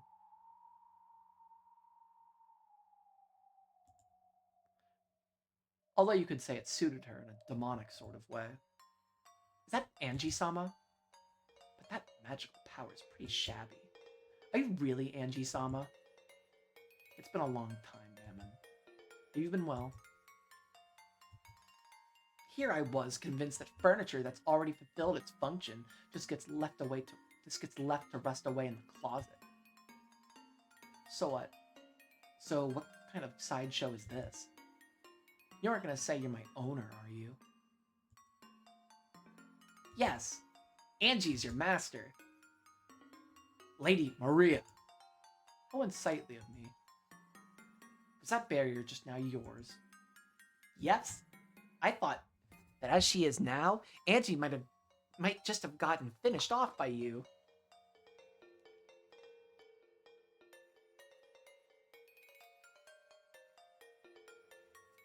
God, EU5 comes out next Tuesday. I lent her a talisman. If Lady Maria says Angie-sama is my master, I cannot refuse. Angie-sama, please, your orders. If it's me you need, are you going to perform a new ceremony? With new sacrifices? Of course, that's only if you're willing to handle me yourself and get your own hands dirty. That role isn't something I'm asking for anymore.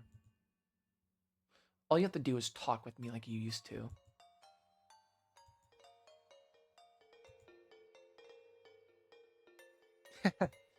Yes, if that's what you desire. Furniture is furniture because it is used. It's an honor just to be summoned, Anji-sama. Mammon had a slightly complicated smile on her face. She accepted her new master because Maria had told her to, but it looked like she hadn't gotten over her discontent at working for Angie with her frail magical power. Perhaps she had some other reason for hating Angie, but for now, it seemed that she couldn't disobey even if she wasn't happy about it. So, what should I do? I don't know.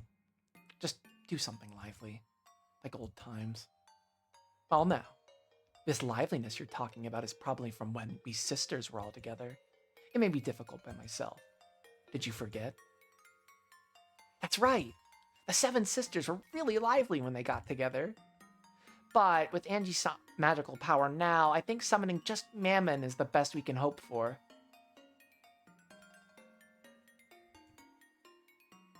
The stakes for the other six have been lost. The stakes for the other six have been lost. My apologies, Lady Maria, but maybe it would be possible to summon the seven sisters via my own stake. If I am to be used, I'd hope Angie-sama has at least that much power, right? Mammon grinned. Apparently, she wanted me to summon the other sisters without a vessel. I see. Since she's unable to satisfy herself with being summoned alone, she's asking for the other sisters to be summoned as well. I get it. Greed. Yes, she was like this back then, wasn't she? To furniture, the times during which they are used are bliss. No matter how badly they are exploited, being used is furniture's joy. On the contrary, regardless of how nice you are to them, not being given a job is more painful than anything in their eyes. Mammon spoke in a challenging way, but she wanted me to summon the other sisters somehow and rescue them from the world of nothingness. If that's the case, all she's got to do is say so. These demon people can never just say what they mean. Angie, don't overdo it. You'll need plenty of rehabilitation just for summoning Mammon. Oh, I'll need to rehabilitate after just one? Well, I'm just killing time anyways. Okay, Mammon. I've gotten this far. I'll call as many as I can. Really? Not bad, Angie-sama. Okay, quickly. Apparently, even though she'd asked, Mammon hadn't really expected Angie to do this. She hopped around, badgering Angie to summon the other sisters. Summoning Mammon alone consumed a considerable amount of physical and magical power. It'll probably be pretty tough to do 6 more. I'm awed by the magical power of those who can summon sisters like this at will with a snap of their fingers, and who therefore reach a level where they can be called witches. Mammon, don't make Angie overdo it. She still isn't at her best. What? Angie-sama said she'd summon everyone. Actually, I said I'd call as many as I could. I guess that's greed for you. Don't overdo it, Angie. You should rest for today. You're tired enough. It's okay. I'm just killing time anyways. Let me get tired enough that I can just fall over asleep. This time there's no vessel. I'll have to strengthen the image from my knowledge of the grimoire and materialize them with just that. I held my hands out into the air, replaying in my head the sensation from when I'd summoned Mammon.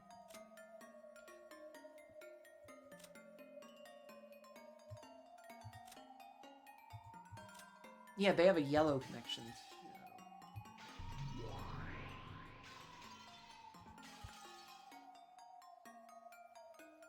I feel like I don't need the animation every time I click. Maybe like just the first time.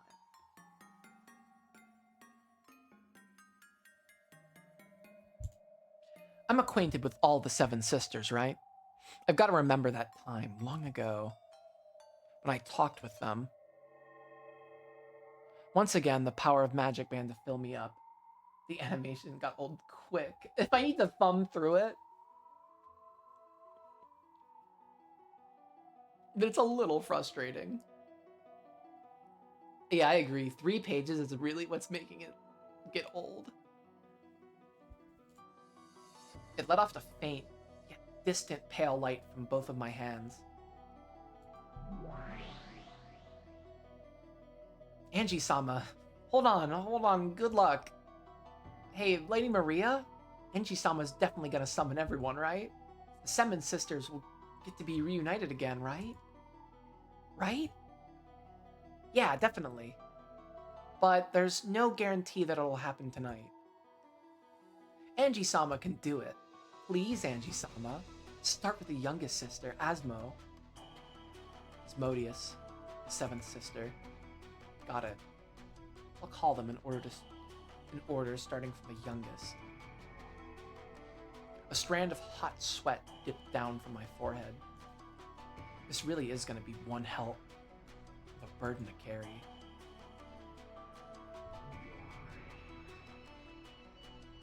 The pale light in the space began to slowly form into the outline of a girl. Come, arise, one of the 7 stakes of purgatory, Asmodeus of lust. There was no vessel. However, as I held a strong conviction that she definitely did exist, there is a core, her form began to crystallize. Her outline became distinct. In the form of the youngest of the 7 sisters, Asmodeus was finally created. There she is. Fuck. Okay, I love it when I accidentally need my desk. Asmodeus of Lust, right here. Where is this? Am I alive? Asmo! I'm so glad! Mamane-san, where in the world is this? It looks poor. Who summoned me? Angie-sama did. Angie-sama said she'd revive all of us. No, I didn't. Angie-sama, thank you. You Beel's neck. Ugh. Oh, I need this scene to end. Please. Beelzebub, the 6th sister. Beelzebub of gluttony, come, arise. I wonder how many I'll be able to... At this rate, I wonder how many I'll be able to summon. If I can't focus, this is probably it. The pale light made an outline and formed into Beelzebub. Beelzebub of gluttony, right here. Beels! Angie-sama, you're amazing! Incredible!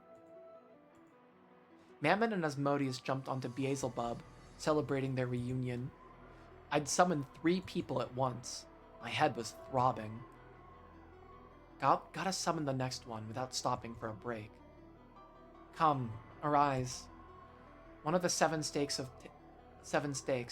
Belphegor of Sloth.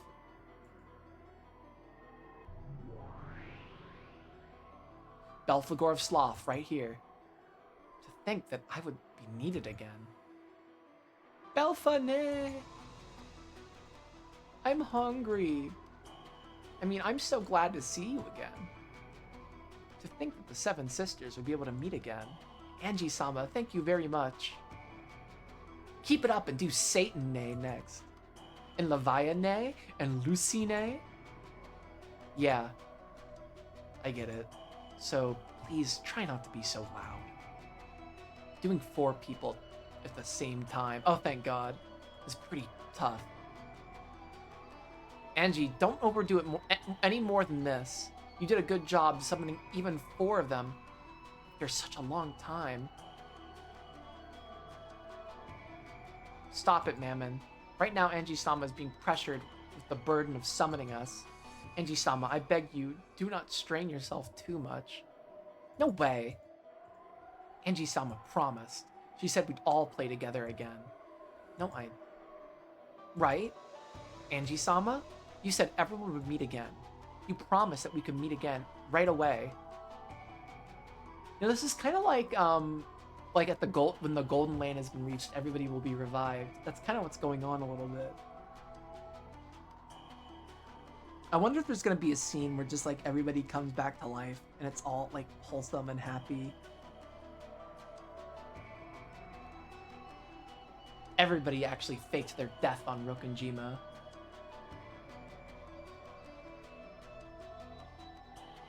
Interesting insight. Thank you.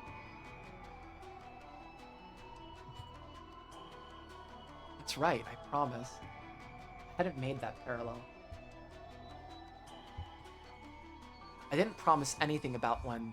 I certainly did promise. So keep that promise. If you don't, I'll never forgive you for getting it until today, Angie-sama. Come, arise. One of the 7 stakes of purgatory, Satan of wrath. My mind's getting hazy. I'll call. Even though I'd forgotten about those days, even though I've never thought of that time as anything but sad and lonely.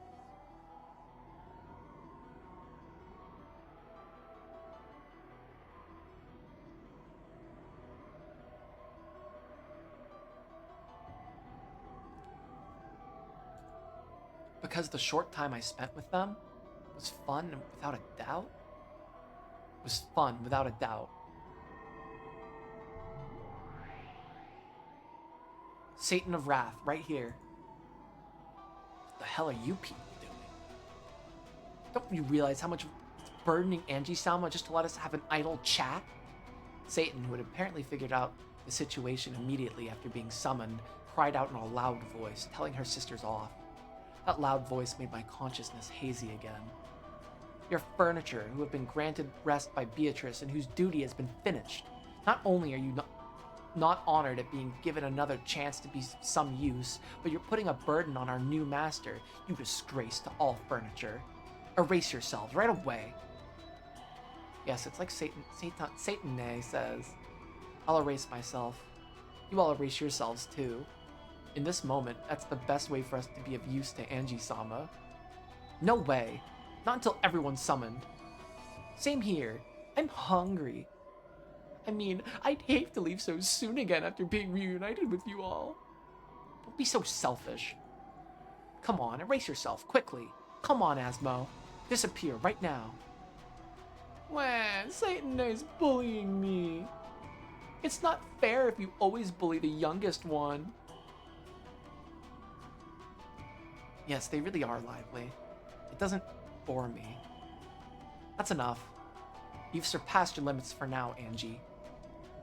You're right. And yet, with 5 of them summoned and messing around as they pleased, the load was far too heavy for me, with the meager magical power I had at that moment. This is it. As my consciousness went hazy, I fell over onto the bed. You take a nap. The bed's always felt this soft.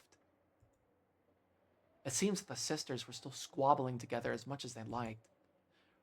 For a way to kill time until drowsiness comes to get me. This is enough. Feeling something warm and nostalgic in the sisters' liveliness, I sank into a world of deep sleep. Good night. At the entrance to my dream world, I felt Maria One-chan and Sakutaro waiting to receive me.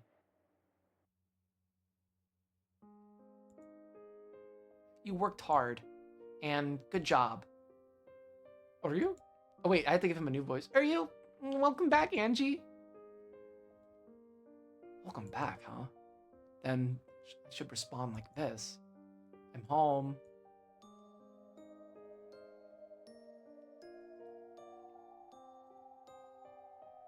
Umineko no Naku Koro ni, Rondo, the Witch of Reasoning.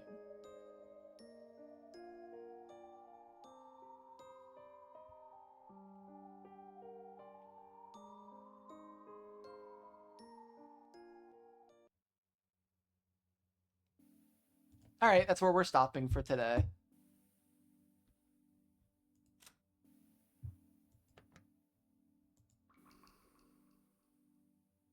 It is 1 a.m. I am done.